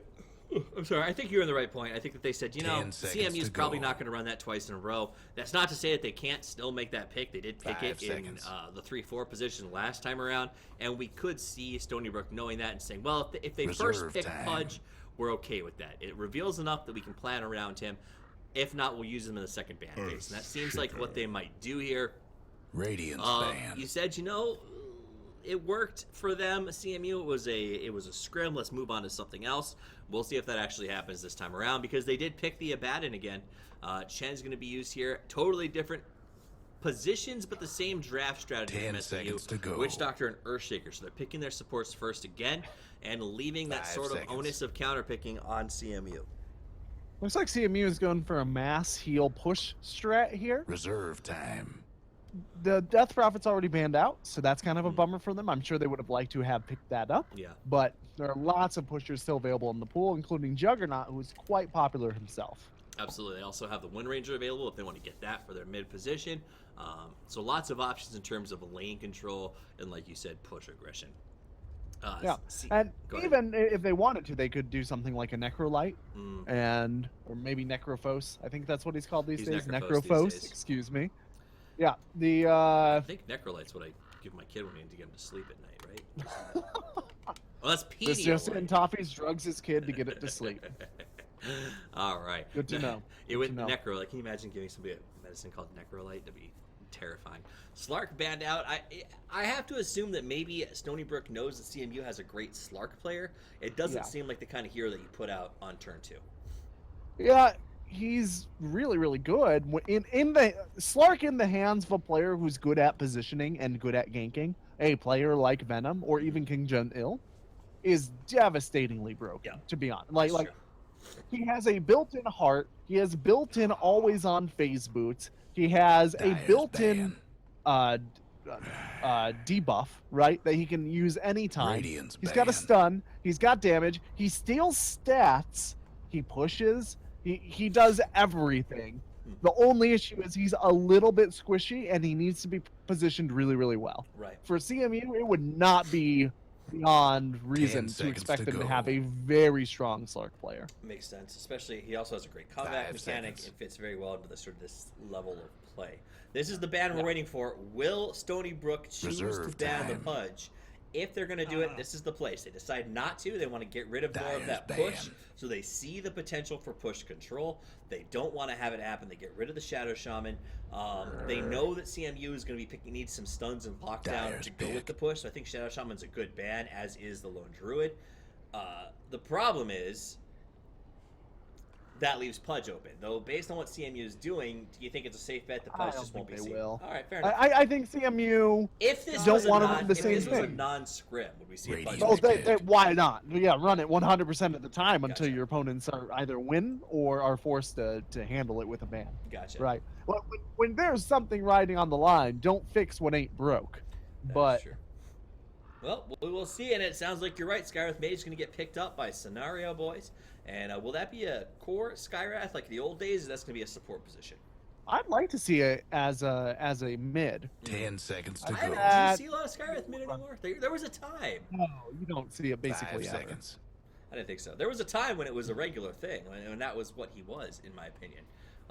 But it's Yeah, pretty that was short. the Reserve lead up time. to TI4 is what that time was. That was back when Marana was the most valuable pick. hero in Dota. You sometimes still even saw Shadow Demon. Very different times, and the silence is really what it came down to. There's That was my also point. the Radiant's pick. time where Zeus, or not Zeus, Doom got his first surge in popularity That is in Dota true. 2. Boy, was he Right. he was vicious. Zeus, a hero who has become very popular recently. That's your mid. Never mind. will To be all in that everything I position. just said. Yep. He, almost certainly right. So Skywrath probably support. Zeus, Zeus is I've one of those gotta heroes believe where it. he sort of has to go mid, right? Like there's other options for him, You but he can just support with thrives. them. He thrives in that position, though. I 10 think I don't seconds to like go. support Zeus particularly well. I don't think that he fits there that easily. I feel like it's kind of shoving the square block in the round Dyer's hole a pick. bit. Maybe to I put think he Zeus makes a in good support. 4. He's a good 4 position because he doesn't have to spend He's money on okay. sentries. He is Yeah, but then spell his dependent. mana pool's not huge. Yeah, but you know. Aether Lens fixes that. Aether Lens means that he can at least be somewhat justifiable as a 4 position, in my opinion. Yeah, I don't 10 think that he's seconds to terrible in the go. 4 position even before Aether Lens, but he is kind of hard to run there successfully. Right, In my you have to have a 5 player seconds. like me taking care of that before, otherwise it doesn't work. So I think that's Radiant's the key is Zeus ban. get me on your team. Pugnug's going to get picked up in the last position here from that pick wave. Another interesting hero, a bit of a counter push potential. Going to cause some trouble for that Chen. Not someone I see a ton of. He's going to make Zeus in Dyer's these pick. team fights as well as Faceless Skywrath Void. Mage very uncomfortable. And now Radiant's Faceless Void pick. comes out. So what Probably do should you have think? seen the Void coming. Mhm. With the Skywrath Mage already picked up, I'm kind of surprised that CMU don't have more push than they have. Yeah. With the Chen pickup, you usually want to be able to utilize that. But Faceless Void might be, it looks like he's a farming carry Faceless Void, which we don't see that often anymore, but that probably means he's going into his standard Mask of Madness build. And that item does push very hard. It gives you the 10 attack speed to actually seconds to knock a go. tower down. Mhm. Along with 3 or 4 Chen creeps and the quick ags on the 5 Chen, seconds. towers are going to fall left and right. And I think his escape potential in a lot of ways has gotten better with the change to his form. Oh. Reserve time. Oh, it's way better. I think yeah. that he works better as a split pusher. Actually, he's really strong in my opinion, as sort of an off-lane split pusher now because of that change. I'm sure they're going to run him in the safe lane. It should be pretty interesting. Chen 10 transitioning into the seconds to jungle to go. help out with ganks is very scary, especially with Skywrath Mage. Spectre is going to get picked up last, so it seems to me like what we're seeing here is CMU Scenario Boys saying, I want to go get some food. Let's finish this relatively quickly. Whereas Stony Brook University Someone's is saying, having technical I got time and I'm going to difficulties. wear these guys down. Yeah, I could see CMU taking away with this. Chen is a very early game strong hero. So is Zeus. So is Skywrath Mage. Abaddon is strong starting about 3 or 4 minutes in. Void is the only one here who's not out of the gate pretty strong, and he can make up for that with some quick attack speed What's with all items. the scribbling? Now, one issue that I will say is that they are very magic damage dependent. Faceless Void's magic, or Faceless Void's damage is magic mostly through the first 20 minutes of the game at least, Right. because Time Lock is magic damage. 10 which seconds to go. It's counterintuitive, but it's true. This is where we're going to Um, see 5 Zeus, I would seconds. assume, will build a Veil before he builds the Aether Lens, but we will find that out as the game gets Yeah, underway. you could very well believe that would be the case, right? I think he'll probably do Aether Lens first. because it's better for pushing and sieging towers to have that range. It can be a bit safer in doing so. But it doesn't look like the Zeus is going to be your mid either. Right? CMU mid is Venom, and it appears that he is going to be taking whatever hero has not been selected. My memory is failing me. The Void? Maybe they're just switching up their lane roles. It's Void. Are they going to run that Void in the mid? No. I mean, And Venom is just going to change lanes, probably. that or it's Scrim, so they want to try something out. I mean, Kim Jong-il maybe doesn't... I mean, keep in mind, this is not pro Dota, right? So these guys may have smaller hero pools. They play excellently well. And it could be maybe Kim Jong has a better Zeus than the Void does. Or, you know, and Void's just... Venom's better in lane. Yeah, I was just going to say, maybe it's just that it's a Scrim and Venom likes to play Void, or Kim Jong-il likes to play Zeus, and they just said, let's do it. Honestly, I feel like both these players have a good, strong skill set, and if Kim Jong-il has great practice with Zeus and Venom plays a great Faceless Void, why wouldn't you be comfortable just switching their roles in terms of laning? Because really, doesn't it come down to your comfort with a lane? To me, seems like it should be less important than your comfort with a hero in a lot of ways. I would not necessarily agree, but I don't necessarily disagree there. What I will say is that the conventional wisdom that a player needs to play a specific role, I don't think that applies to CSL. And I don't necessarily think that it applies to the pro level either, but it's much more applicable to the pro level because in order to play at that level, you need to be so good that you basically need to be practicing one role constantly and getting as good as humanly possible at one thing. The Lakers don't ask their point guard to play center for very obvious reasons. In a lot of ways, Dota has... there's not the physical limitations. However, there is mental limitations. In soccer, we used to make it very clear there are players who are defensively built and players who are aggressively built. Strikers and sweepers don't play the same positions because they don't think the same way. I think when you get to pro Dota, that does have something to do with it. Though teams like EG obviously are willing to turn that on their head and switch carries and mids and things like that based on heroes, but have a pool to do that. That said, let's do some quick introductions. For the Dire side, we're going to have Beavis on the Abaddon. We're going to have Not Ryan playing the Skywrath Mage, Kim Jong-il on the Zeus, Venom on the Faceless Void, and Solo Brow on the Chen. Sorry, I didn't mean to interrupt you. The overlay is still on the stream, and I just wanted to make sure. Okay.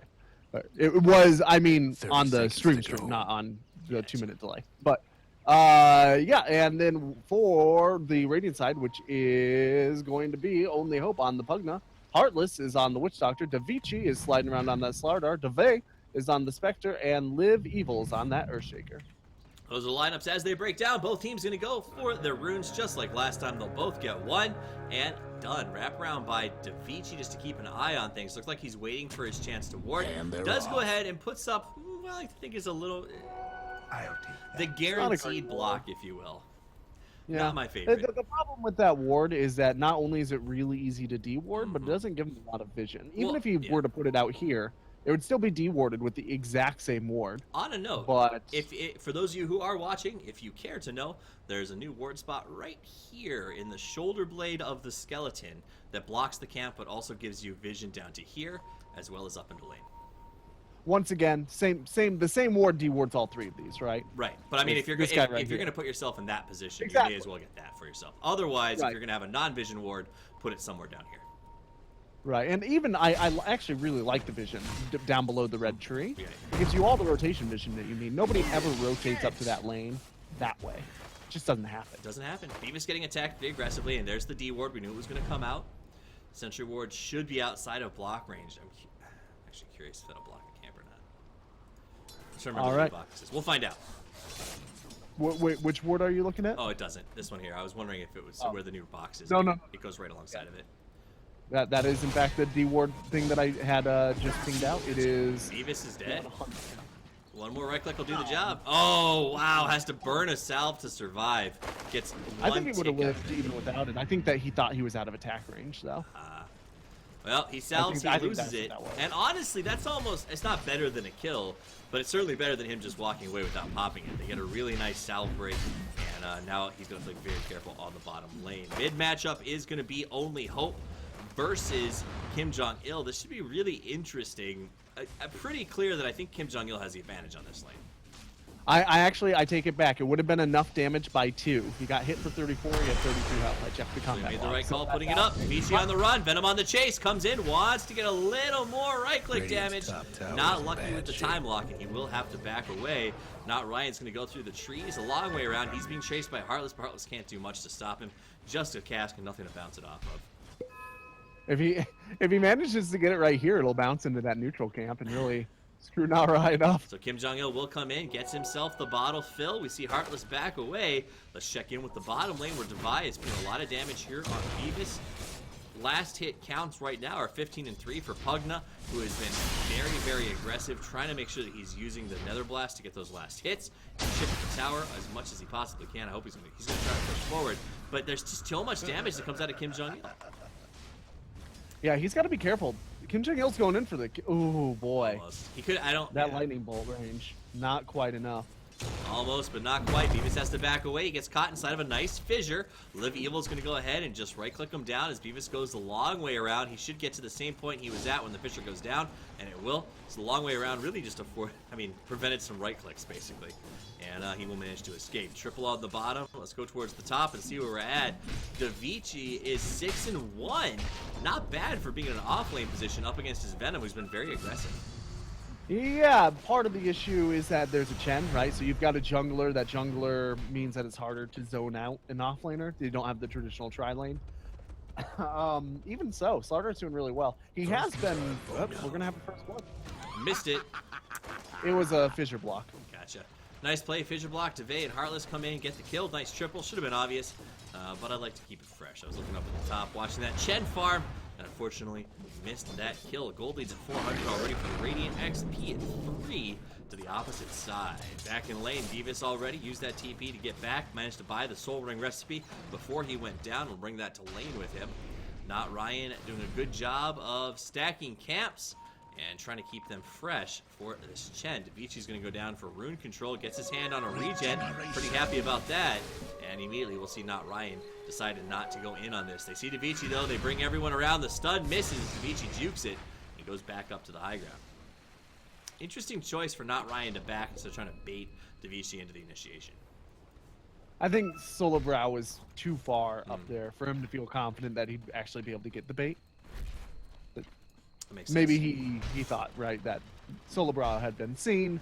If you know there's a Chen standing there with an Ursa and with a Centaur, you're not going to run into that, right? That's true. All right, let's look at the top lane where Davichi is getting harassed again. Venom and Not Ryan doing a good job of trying to force him backwards, but he's soaking Dyer's up mid tower as is much having XP as he technical can. difficulties. So Faceless Void does have a full level on him at this point. Over in the mid position, Kim Jong-il had a little bit of a tough go of it as he's got rotations coming out all over the play. Heartless into the trees trying to block him backwards. Live Evil looks like he wants to make something happen as well.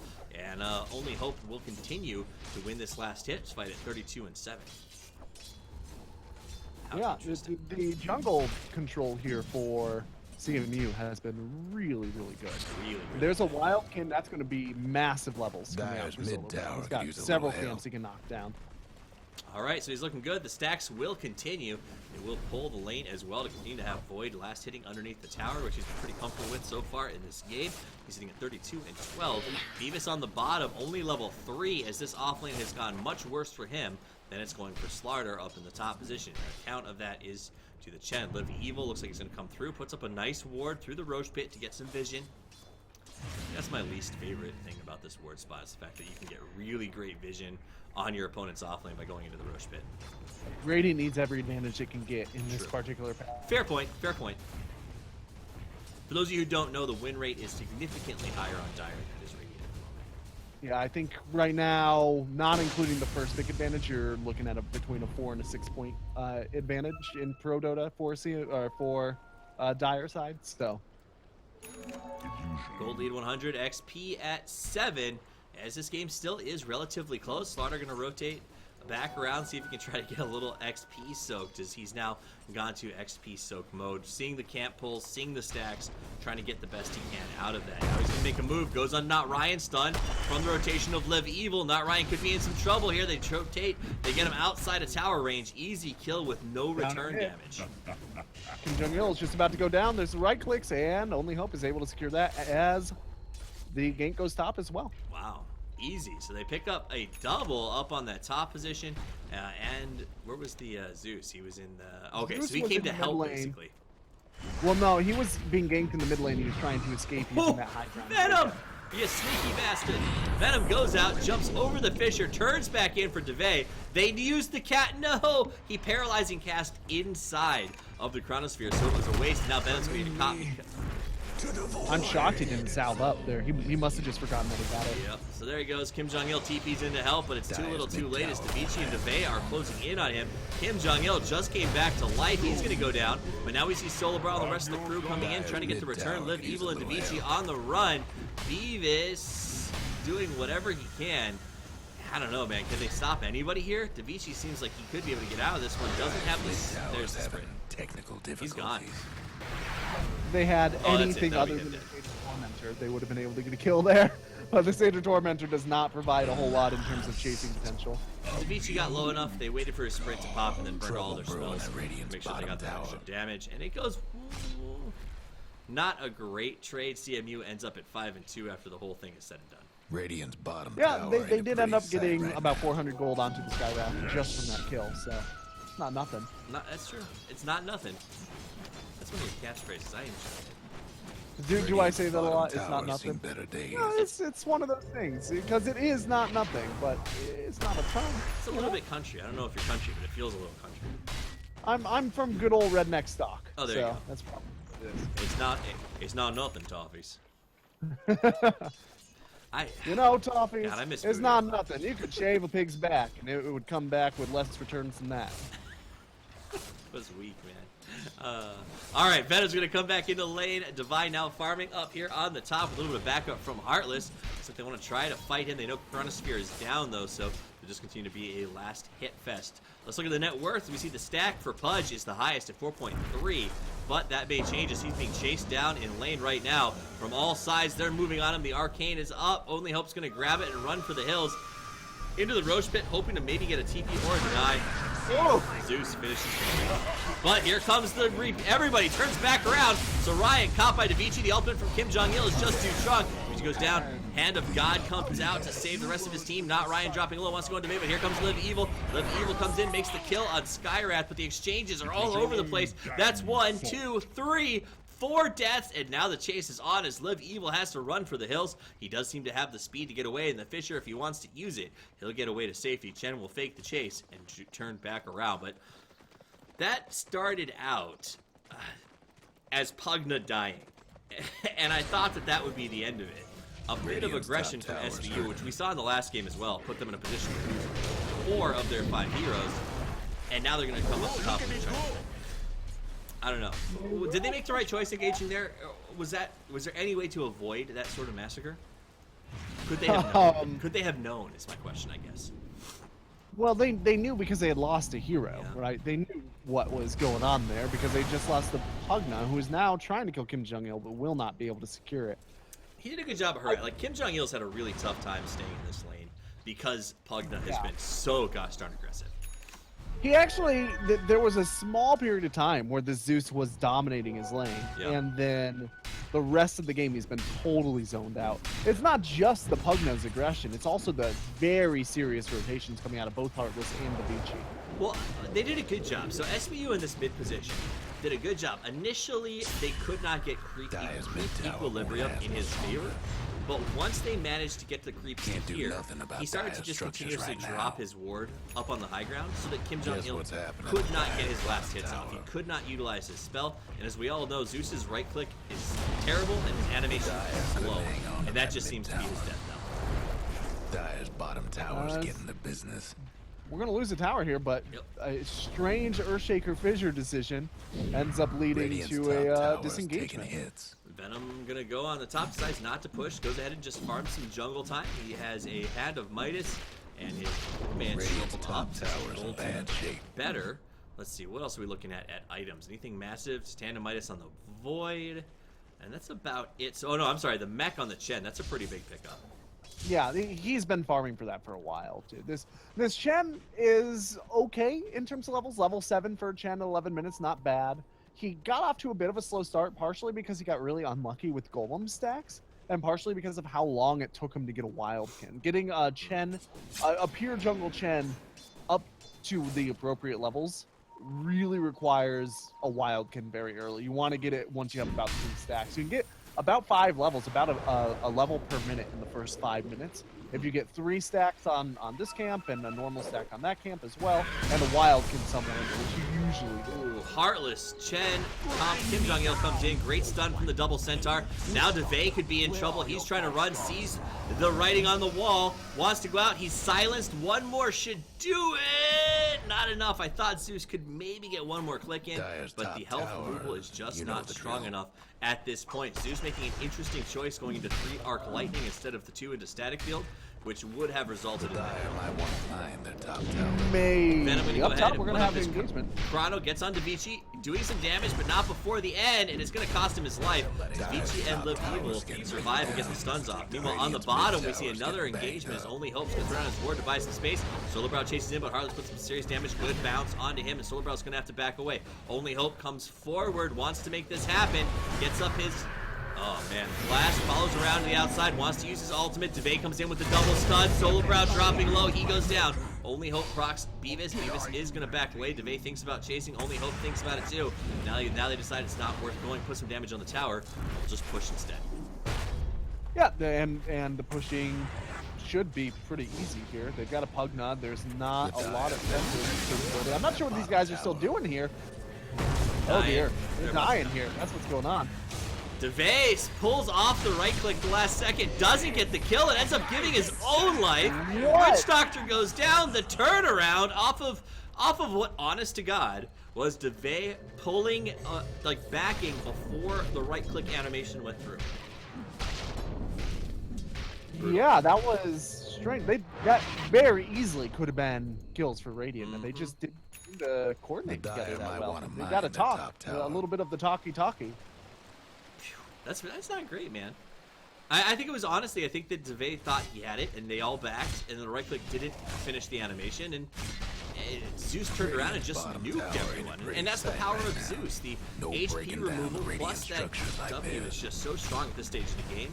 There's not much you can do. Meanwhile, Radiant's speaking of not much you bottom can do, tower Dyer is pushes in big. very aggressively. There Live goes Evil Radiant's bottom hides tower. in the woods, hoping nobody will think to check in there.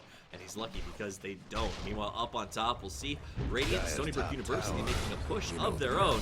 They want to go tower for tower, and it doesn't look like it'll be contested. They got to get something. Dyer's top There we go. tower's Considering how far ahead they were at one point in this game, this has not been a particularly healthy mid game for them. So They here's a still question. don't Dyer's have mid-tower could any use a big little items. help. They've got the blink dagger, and that's it. Live Evil gets caught by Beavis. Beavis gonna harass him, though no real potential to kill unless Venom comes out, throws up that Chronosphere, needs to get some farm, and this is gonna be a good way to pick up some extra kills, unless Skywrath Mage goes ahead and takes it, which he does. Now rotation, in comes to Vici. He's gonna find Chen and immediately blinks to safety, saying, yeah, I don't want to mess with Tower's that. getting beat down. And why would you want to mess with that? There's no reason to. The top tower gets pushed a bit. Part of the issue here for the Radiant side is going to be that their only real significant pushes is Pugna. Right. Alright, now they will Can't back. have DeVay puts up the Radiant's Spectral Dagger, bottom wants to make a tower. chase on Beavis, but he is now getting a little far out in front, farther than I think they'd like to see him. Realizes it, has to turn and run at full speed. Fight's going on 2 fronts. Chen's gonna get caught out by the rest of the Radiant. They want to chase that Spectre. Spectre getting very low. Chen caught inside of a stun, and if they can get the 1-for-1, they'd be happy with it. Zeus does not finish it. Spectre gets away. Beavis has to back, and it looks like after all is said and done, no one actually Radiant's dies. mid-tower could use a hand. That's the story of this game. A We're lot of curious. action, not a lot of death in predictable ways. There's been a lot of Radiant's strange mid-tower's deaths, coming apart. but in terms of these fights actually amounting to something, here we go. Davici's going to jump in. Big play on Solobrow take backing out, they get a kill on the Slardar, a nice double fissure, but will it be enough? Live Evil's got to run, and he's finished off. It's just so much damage. Chen actually microing very, very well in this game. DeVay came in to help, but arrives too late, dropping low, and gotta go back to base, but not the way that everybody wanted him to. So he has to now know that he can't just come into these fights. I mean, this is 3 in a row where he's walked in only to tuck his tail between his legs and run. I'm really shocked that the fight went so poorly for Radiant. Once again, they had the Slardar died just by walking back into Skywrath's ult. I'm not sure. It does not feel like their heart is in these fights right now. And Venom is going to get caught, but he jumps away, avoids the damage. This way is so great against that Witch Doctor. Manages to get out without dropping too low. Maledict even not able to kill him, and back to pushing the middle. They get that tower. Venom doesn't have to pay for overextension. He's not like Spectre. He has ways to get out of punishment. Now Davichi on the chase, as is Heartless. Looks like they want to try to re-engage. Venom playing very aggressive. Got the Chronosphere, and now the heal. He can afford to do that. Well, and Venom is doing a very strange hero build for Void. So I understand the armlet. It does what it's functionally supposed to do. In conjunction with the Hand of Midas, you're getting a fairly reasonable amount of attack speed bonus. Right. But, and remember, but for the Faceless Void, attack speed is key because really most of your damage is coming from those time blocks for a chunk of the game. Though, honestly, with the Armlet Mordigian, probably he's going to actually have physical damage. How about that? Alright, so they got a nice pick on the Spectre. He's going to go down. Good use of the Chronosphere up on top. Looks like Pugno wants to fight Kim Jong-il. He'll just TP to safety, but is forced out of lane. Only Hope very, very strong right now, as he has his mech finished up and our casual bracer. Venom with the bracelet. The armlet, like we talked about earlier. Beavis just sitting on a phase boots, but it looks like he's got some more plans. Is he going to build a pipe for his team? Not sure, but Mask of Madness coming out as a third item for Void. Okay. Just really strange order decision. I guess the armlet is to give him some more survivability. He's going to be really scary now, attacking with almost plus 300 attack speed. Well, it's an interesting thought on this hero, right? Because you can activate it initially, fight for a second or two, and then turn it off and jump backwards and sort of negate the damage you took from it, I guess. I don't know. It seems well, with the Mask of Madness, he's going to be doing more damage than he's taking. And he got it pretty quick. It's just, normally you would see the Mask of Madness first, but he got them almost at the same time, so I guess it doesn't end up making a difference. Just the little things that distract me sometimes. You know, I can be very single-minded on weird stuff. Middle lane gonna get pushed, but bottom lane is gonna go down. Any of the TPs come to mid to contest it. Venom will happily stay for his farm, knowing that no TPs were coming to stop him, as the rest of his team goes and stops the mid push. Stony Brook trying to get back into this, but right now their gold lead of CMU is almost 10,000. The XP is 7,500. The net worth leader is Void at 10.1. This is a tall order. When the only hero on your team, Gorgon, is the Pugna, who is in the top 5 farmers, you start to worry. When Spectre is sitting below the 4 position of your opponent and almost tied with the 5 position, you have to really rethink your move to the late game. Yeah, the Spectre has really just been caught out several times, and that's what it comes down to. His CS is okay. It's not stellar, but he's in the top 5 in terms of CS. He's just been losing gold in these deaths. And he's been saving up for Radiance, which, when you're getting to the 15-minute mark and you're saving up for Radiance as a farming Spectre, and you are not even close to your Sacred Relic, it's time to rethink that plan. Go Diffusal Blade, go Combat. Especially since he did go for Drums first. Or, excuse me, Urn first. He probably should have gotten a couple of more mid-game oriented items because his team is under a lot of pressure now to open up space without him. All right, let's look at what CMU is up to as they continue to just farm their opponent's jungle. Venom has not missed a chance to pick up extra gold whenever he can. Meanwhile, Stony Brook trying to push and engage and stay together, but none of it's really working. Every time they try to rotate together, they end up splitting up. Here's what we're going to see as Venom fights Heartless by himself before any of his teammates can respond. He'll get caught in the chrono and go down. They will now find only Hope all alone. He puts down his ward and tries to run for the trees, and he does manage to get out. But in comes a blink from Slardar. I'm not really sure. Like, yes, I get that he got away, but it seems unnecessarily aggressive. What, from the Void? From the Slardar.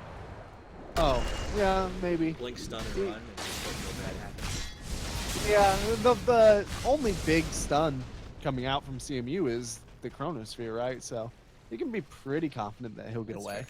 It's not a 100% confidence thing. Maybe he shouldn't have done it, but he's got a little bit of wiggle room just because of the nature of this game and the draft. Chen is... Go ahead. Oh, go ahead. I was just going to say Chen is starting to work on his Ags. And if Spectre does not have full Radiance, full probably Diffusal Blade, and a good chunk of another item by the time that Ags come out, it's probably game over. She won't be able to just stand up to those Ancients without that much damage. I mean, Venom has essentially doubled Spectre's farm right now. Their gold lead's over 10,000. XP is about the same. And that's moving fast. Like, there's a point at this 15-minute mark where you just see the game swing so aggressively in CMU's favor.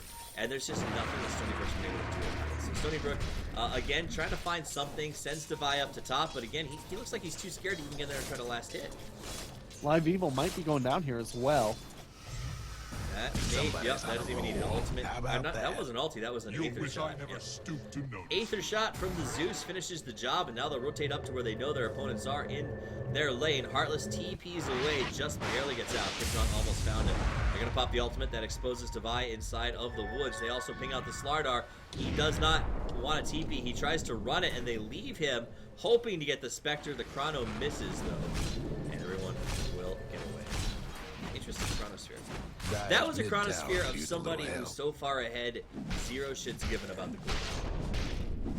Yeah, it doesn't really matter. They can fight without the Chronosphere. They don't need it. It's nice. In the mid lane, we're going to see Zeus barely get away.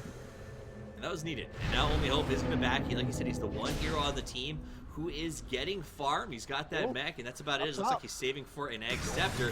Here goes initiation. Debate wants to go on Not Ryan. Not Ryan will give up a kill. Very important. That's 600 gold almost. 559 rolling towards, unfortunately, the Witch Doctor instead of the Spectre, but the chase is on as Beavis runs for safety. Yeah, it's actually well over 800 gold when you take into account the AoE gain that is not included for some reason in the write-up in the bottom left. Okay. I've never been able to figure out why they don't include that. Seems like it would be good information to have. Just, you know, even if they don't tell you who it's going to, just saying, oh, 559 gold plus 300 AoE or something like that. Well, it doesn't seem like it'd be that really hard nice. to just tell you how much gold each person got. As a player, that might screw up the screen a bit, Fair. right? But certainly wouldn't screw up the screen a bit to have just 3 extra digits. True. That's fair. Gold lead, by the way, it would also, I think, help pubs understand just how stupid they are. Live Evil, And also, it would help pubs understand, you know, whether or not something is a good trade. Because I see people say, great trade all the time, when I empirically know, because I understand the formula, that things are not always good trades just because you trade even, or things are not always good trades because you grab your opponent's carry. Yeah, exactly. If you're a support on a team that's 15 to 20 kills ahead and you get picked off by the carry and maybe get their offlaner because of it, it doesn't really work out in their favor. Meanwhile, let's look at the mid position. We see Venom go in, puts up a Chrono to box everyone else out, gets Live Evil, and feels pretty comfortable about it. So that was actually a really strong zoning Chronosphere. Got one inside, kept everyone from helping. That was really well played by him. Venom has been really on the point. I don't think I've seen him screw up a single Chronosphere so far. His build was Only wacky, Hope. but Beavis tried to go on Only Hope. Now he's got to run as everybody TP's in to fight him. Pops the Aphotic Shield. Beavis still has his ultimate on cooldown and is awfully fast. Luigi comes in, gets the stun. They decide not to chase. Is already. Solo Bro has arrived with his stun posse in tow. all right, taking a look. Pugna does have the Ags. I don't know if we called that out, but it is an important pickup. He does not have the mana pool to really utilize it that much yet, though. Yeah, that's true. But I think that the way that this game has been going, getting that up is going to be very important for them. I'm curious to see. If he gets an Aether Lens, Ag's Aether Lens can actually be really effective for Pugna's high ground defense strategy. He can just kind of sit relatively safe up here and reach somebody basically down there at the edge of vision. Would not be surprised that's what he picks up next. The extra spell damage really work with that ultimate as well. So we'll get to see, I think, some of that range firsthand. Live Evil comes through with a big stun, catches Solo Brow. Only Hope tries to train, but doesn't have the range. Not Ryan is going to get caught out by Heartless's ward, and that will be the death of him again. So we do manage to take out that support, Skywrath. Zeus going to try to zone Debay backwards. Debay chases forward. Kim Jong-il taking so much damage from Only Hope in the heights of the trees. Imagine if he had an Aether Lens. Live Evil comes through, wants Solo Brow, heals up, but not enough. Hand of God's not going to save him as he ends up dying. Kim Jong-il now on the run, gets a ring. He's going to drop as well. It's a 3-man down as Debate chases Beavis. They come in, they get the stun. He's going to get Fisher locked here in just a second, but the Fisher lock not in the right angle. Beavis will be able to get behind the tower. They shouldn't dive this. They will. They go in, they get the stun, and they decide to make it happen. Beavis will go down, and that's 4 for the price of none and a tower in the mid position. That's a wondrous trade. Yeah. That is Christmas and Hanukkah all wrapped up in the one. Open up the fight recap. Yeah. No, I can. Yeah. 5,000 gold? I didn't actually click 5,000. on it, but it had to be at least what 3,500 to 4,000 gold. 5,000. Over 5,000. Gold or experience? Gold and experience. No. Yeah. No. Yeah, That there's no way that was worth. I'm not great at math, but it felt that way. Oh, you mean swing or just swing? I'm talking just net positive. Sorry, swing. Oh yeah. Easily 5,000 then. Easily. But in terms of just like actionable, I can buy items with this. That had to be at least 3,500. So swing is huge. I mean, if you look at the chart, it jumps all the way back. They were at over 12,000 to lead. Now they are at a measly 75. That's still pretty good for 28 minutes into the game. XP is back a little more reasonable. Spectre for the first time has hit the top 3 in farm. Went from bottom 4 to top 3 in a relatively quick amount of time, and is starting to catch up to Pugna. I'll say Spectre, but that'd be a bold-faced lie. From that fight by itself, they went from about 40% disadvantage to CMU to 25%. They basically cut their disadvantage in terms of percentile almost in half, based on some quick math done in my head. That is massive. Yeah, that was huge. And Zingo commented, said you said you didn't see Venom miss a chrono, and he said, what about that side shot chrono? I do want to counter that with saying I don't think that was a miss. That was a probing chronosphere that was expected to miss. Probing. I actually didn't see that one. So. And that's the one that we set up here in the trees where we've commented on how it didn't matter if he missed it because he doesn't need the cooldown. Oh yeah, I wasn't watching. I listened to what you were saying, but I was watching some of the other heroes around the map when that one was going on. So I didn't feel like that was going to amount to a kill. Yeah. You know, as a go-caster, I'm watching the other things to make sure that we're not missing anything while all the action's going on. All right, CMU's got a bottom tower under a little bit of an assault as the creeps have pushed into it, so some free farm down there on the bottom. But SPU trying to finish off this last tier 1. And Only Hope has to fall backwards as he starts to feel smell the rotation from CMU to stop him. What's happening. That's exactly what they're doing. Bottom tower. That tower is very low. He wants it. He wants it bad. They gotta let it go. Yeah. If he tries to go in for it now, he'll get it into deny range, and then it'll get denied. You can always come back for it later. Don't be greedy. Don't let your avarice outpace you. Venom hasn't bothered to really come and get involved. He's just farming. Happily doing so. He's got a Daedalus finished up now. He's going to go to the mid position and draw them off. And now we'll see a wraparound from the dire side. Like he's literally sitting on top of 4,100 gold. Gosh. What do you buy next? Tide is BKB probably. Yeah, that makes sense. All right, now here's the deal with BKB. I'm going to interrupt you. As debate, worst case scenario, Spectre caught out by Venom. Venom just pops, locks, and rocks him. You become So take a look at that. In the course of that fight, Venom lost about 20% of his health to Dispersion. And that was one-on-one inside a Chronosphere guaranteed. There was no damage coming out from elsewhere. So about 20% of his health, and Spectre's only going to get bigger and badder. The BKB stops all Dispersion damage. Now, it doesn't just stop...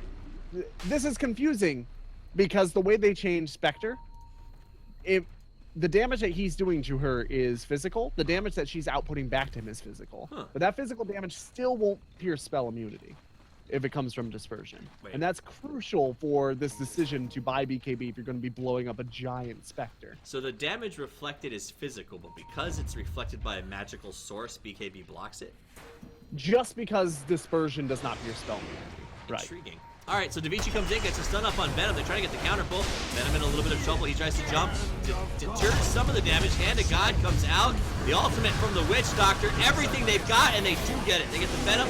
They get the Zeus. They want to keep going. Skywrath dropping low. Not Ryan's got to try to get out of this one. Nevici on the Jake. Pops the BKB. Solo Brow, though, putting in some work here. Taking a lot of damage from the Pugnaroon. He put out too much. He ends up going down. That's 1, that's 2, that's 3, that's 4. Will the TP work? It's blocked. Beavis is the last man standing. He goes down. It's a foot team wipe, baby, as CMU gets knocked down by Stony Brook University. A gold swing positive only of 4.5, a full swing of over 6,000 gold as they charge down middle lane and say, we can force your buybacks and make this spin even more in our favor. Also, the Void is going for the Monkey King bar to pierce the mischance from the Radiance. So, that fight, if he had BKB, it would have been a 5-man wipe, guaranteed. He took a ton of damage from the Pugna, he got stunned out, he took damage from the dispersion. A BKB, there's nothing they could have done to him other than the Witch Doctor Seth Ward, and he could have knocked it down very quickly with his cross.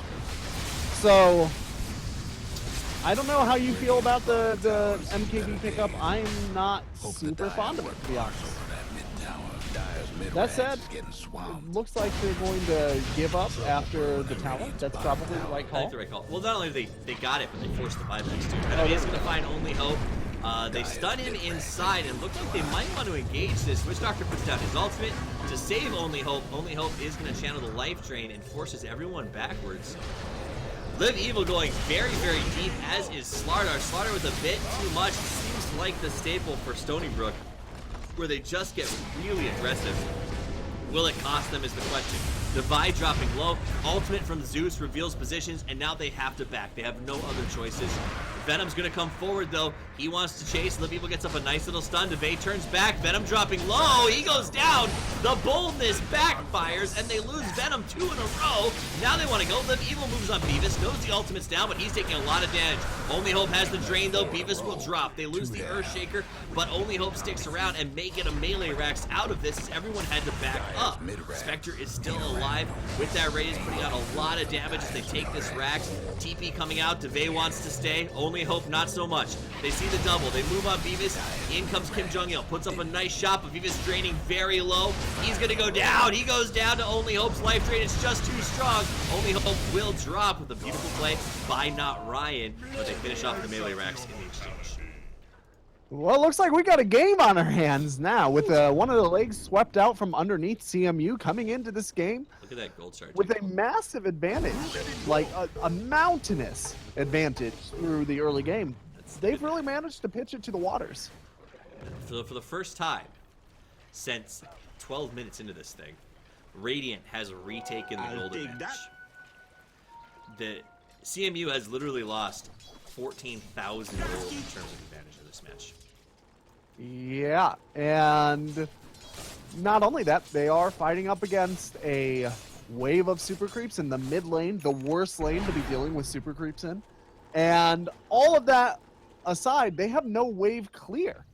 The Void will now have to probably go into a Maelstrom after the after what I assume is going to be a Monkey King bar. Probably a Monkey King bar moving into, I would hope it's Monkey King bar moving into Black King bar, and then a Maelstrom. But if they lose too many fights, he's not going to have a chance to get the wave clear before they're dealing with 2 lanes of super creeps, and then it's just a matter of waiting and patience and applying pressure on various sources of the map. Venom got himself stuck in the trees, and he is surrounded on all sides as they search for him. Looks like he might come out. Here he goes. Live Evil's going to see him and blinks to safety. He was scared shitless. Meanwhile, Davici's invisible, scouting around with that BKB. It's on an 8-second charge at this point, as they all sort of protect Divide, as he does his best to keep farming here in lane. Manta style online for him. Monkey King bar finished up for the Void. Ag Scepter finished up for the Witch Doctor, which, based on the way these fights have go, I think is going to be a pretty strong pickup for them. Yeah, that was a really wimpy blink away by that Earthshaker. I understand why. If he gets caught in the Chronosphere, he is just dead. But if he did manage to get that stun off, he could stun lock Venom, and they had enough people down there to kill him. I think they were sure if he had backup or not. Void being very careful with the Chrono, wants to go on to Vici. Only Hope taking a ton of damage. This is bad for Stony Brook. Nice initiation, turns back around. Levivo comes in, big echo slap. Venom dropping low, hand to God, not gonna do it. Beavis pops his ultimate, now Chen on the run, but look at that range, baby. Chen's gonna drop down, the push is real. That is 4. Can they make it 5? Beavis on the run, no ultimate to speak of. Devi wants to go deep, has the dagger to make the chase. It's 1, 2, 3, 4, team wipe, baby, as CMU goes down for the second time in 10 minutes. And Stony Brook University says, late game, thank you very much. Yeah, this is really unfortunate for CMU. There's not a lot of other ways to say it. I think they have the Chen with the Ags, but they're not able to get out and push because so much pressure is being applied to them. There is a very real chance that even with Peyton Manning in the Super Bowl, we're going to see less throws than we have here tonight. Yeah, that's a generous analogy. Yeah. And not only that, the top lane is pushing all on its own during that. That was a terrible time to take a fight, and really well played by Stony. Down goes the tower. Now Debate thinks about backing. They get the mech from the team. And he says, all right, I'll stick around. They got no Void. Void decides not to burn buyback. Debate takes a lot of damage, though. Tempted to go very deep. Void going to be thinking about buying here to get a kill. Kim Jong-il caught out. He's going to go down. Then move a Solo Brow. Solo Brow in some serious trouble. Dave Chi going to come in as well. He's going to drop. Void's got 4 seconds, so they know he's not going to buy back just yet. People taking a lot of damage inside. They're playing very, very aggressively. Nice force staff to get to safety. And now they will back away. Heartless puts down his ultimate to do some zoning. Is it going to be enough? Levivo comes out, puts in his stun. He's going to drop, and 3 go down with a lot of hubris on the part of Stony Brook University. They kept going, and now DeVay will pay as Venom came up and got the kill. He may be able to take on Only Hope, and Only Hope will TP to safety. Smart TP. Is this are we watching a competition like who can throw the farthest, the fastest? Right? Like you had it. You literally had it. And then that. DeVay go crazy, says Scepter, as he knew that he knows after the fact that they just got too aggressive, that they thought they could go farther and faster than they could, which is weird. You don't see teams taking that mentality when 10 minutes ago they were losing by 12,000 gold. Usually, after a big comeback, teams tend to play a little more carefully. Right, they have felt the sting of defeat already, and they feel like they're walking on eggshells moving forward. This team seems to have felt like, well, we've come back, we're undefeatable now, and that's definitely not the case. Venom grabbing 4,100 gold off that fight. So while we were just talking about how he might be hard-pressed to be able to afford the items he needs, it shouldn't be too much of a struggle for him to get up a Maelstrom and a BKB at this point. We got the kill on that Spectre, just caught up in farm. Honestly, if you look at the net worth chart, just for the sake of understanding how massive that swing from one side to the other was, with the way this game has been played, Gorgon, it would not surprise me to see that swing go all the way back down in the other direction. One thing that I will point out is that this is interrupt real quick. Got an engagement there. Big echo slam on 2. Beavis caught by the ulti. He's going to heal back up to full, but everyone is here fighting on all sides. Solo Brow drops low, pops the mech. Still has Hand of God. Venom stuck inside of the trees waiting for his chance to go. Jumps to safety on the high ground, but Radiant's putting up a lot of damage. David Sheep finds him, moves on him. That's an important kill. They get it. Venom goes down. Chen dropped. The Hand of God was never used. He was out of mana, and now Abaddon's going to be caught as well, and that's a quad kill as Zeus pushes the top lane. all right. He never Well, even ultied during that fight. because you wouldn't. Right, that's what I'm killed saying. Like, that's how anybody? bad the engagement was. That he was like, it's not going to do anything. Yeah, Like that's pretty telling. Yeah, it's obviously not a good place for your team to be. And this is also not a good place for your team to be. The Void has to buy back or this is game. Rough day. DeVay's going to go ahead, has the invisible, finishes off the range, they move to the melee, there's the buyback from Void. Here comes the big initiation, huge chronosphere, Only Hope caught inside of it, DeVay caught as well. That's a double buyback from the Void, well spent at this point as Live Evil tries to escape, caught with the jump, he's going to go down as well. Now they move on Heartless, he'll be the 4th man caught in this fight if they can do it. Kim Jong-il's got the mini stun up and ready to go.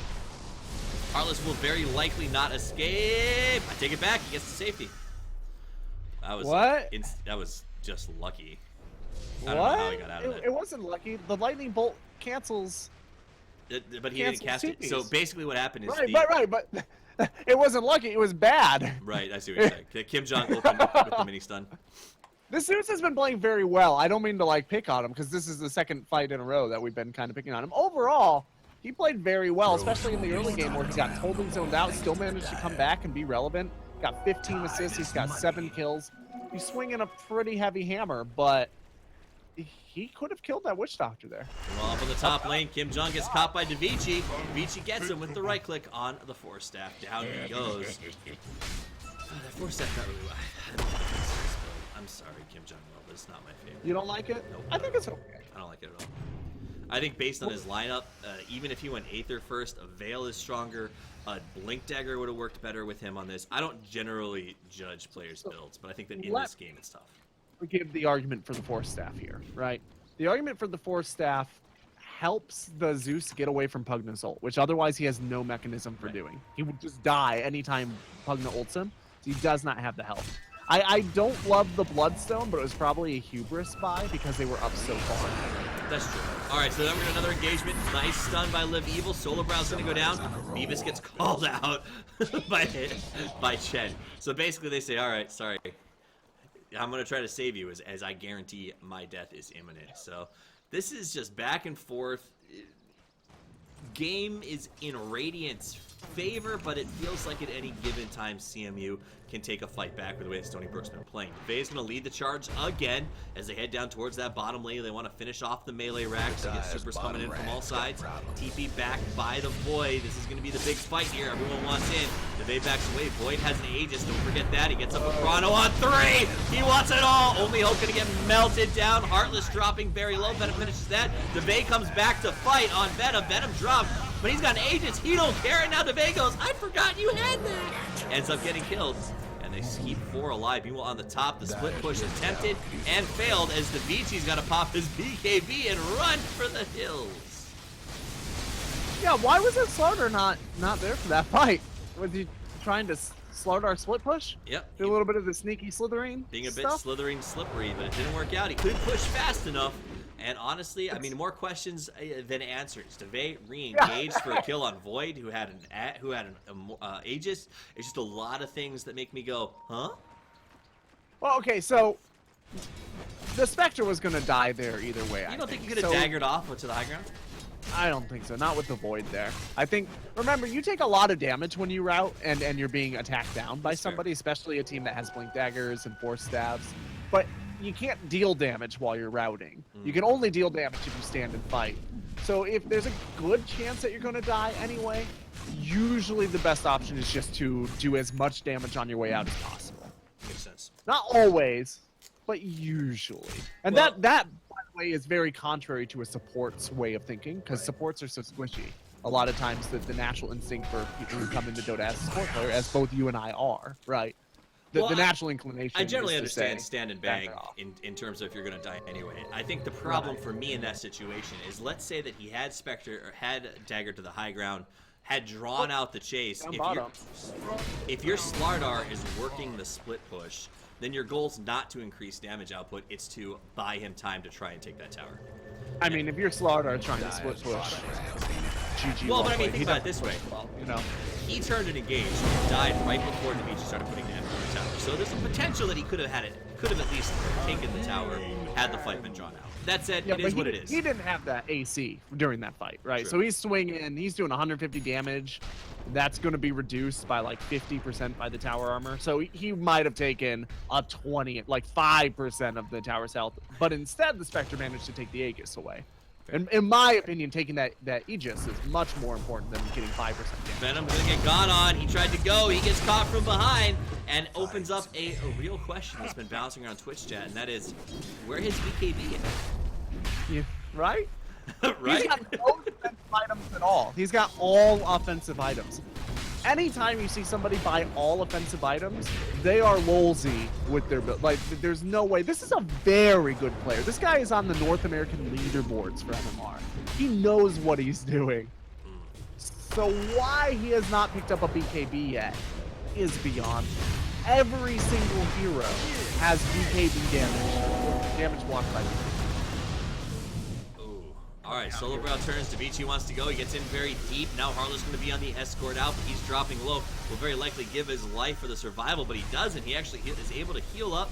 Live Evil with the backup and comes through to force-staff him to safety. Davichi looks like he wants to re-engage. Live Evil comes in with a big Fisher. DeVay comes in as well. Moves on Kim Jong-il. Davichi with the blink stun, and they manage to get one. Beavis pops his ulti. They're trying to make it happen while Void is down, and that's the way to play it. Down will go the melee racks, and they should rotate away, I would assume, to push gotta the go next get level. top. They gotta go get top wall or win while the Void is down. It doesn't look like that's going to be their action. Yeah, Nope, they're okay. gonna rotate top. Void's down for 30 more seconds. That's The true. Spectre is hitting for more than So, 200 damage. Davichi top. just demonstrated for us that he could not have taken the tower by himself. Yeah. It Tower- turns out Slardar is shitty at split pushing. That's the way the hero is.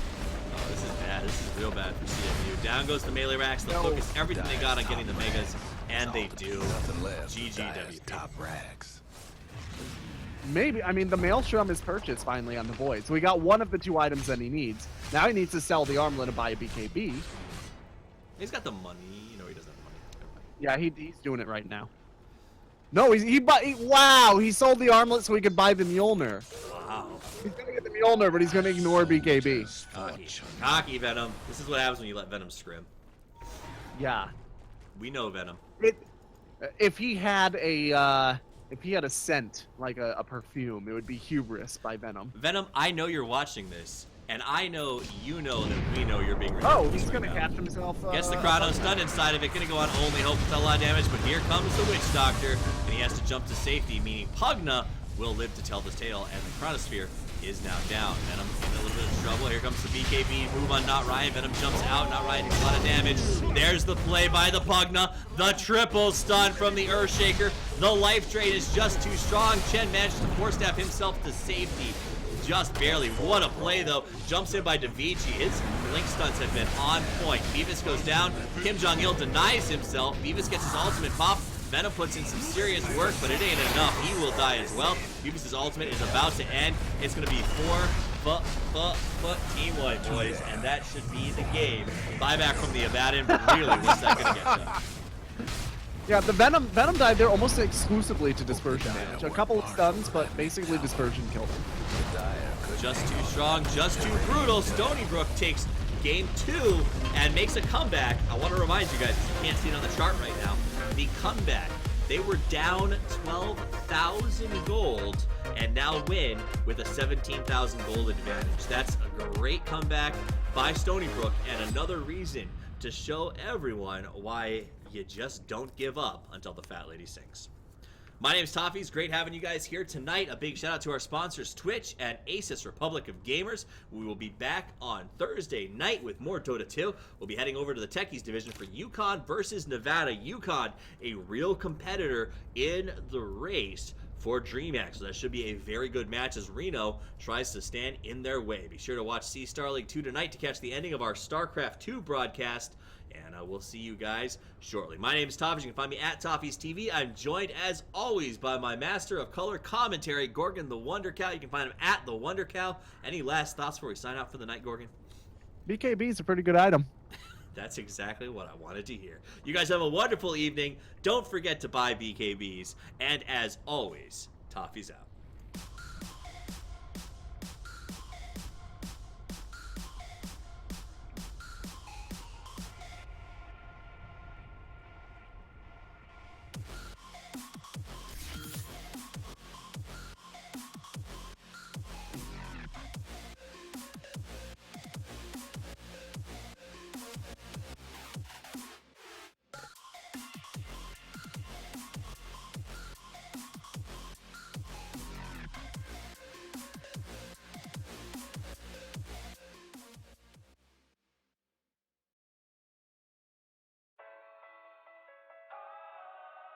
Guys, thanks for spending the evening with us here at the C Star League. I got one more song for you before we log out. This is the Good Night song from Fever Fever. It's called Sleep Easy. My name's Toffees. Have a wonderful evening, and thanks for spending it with us.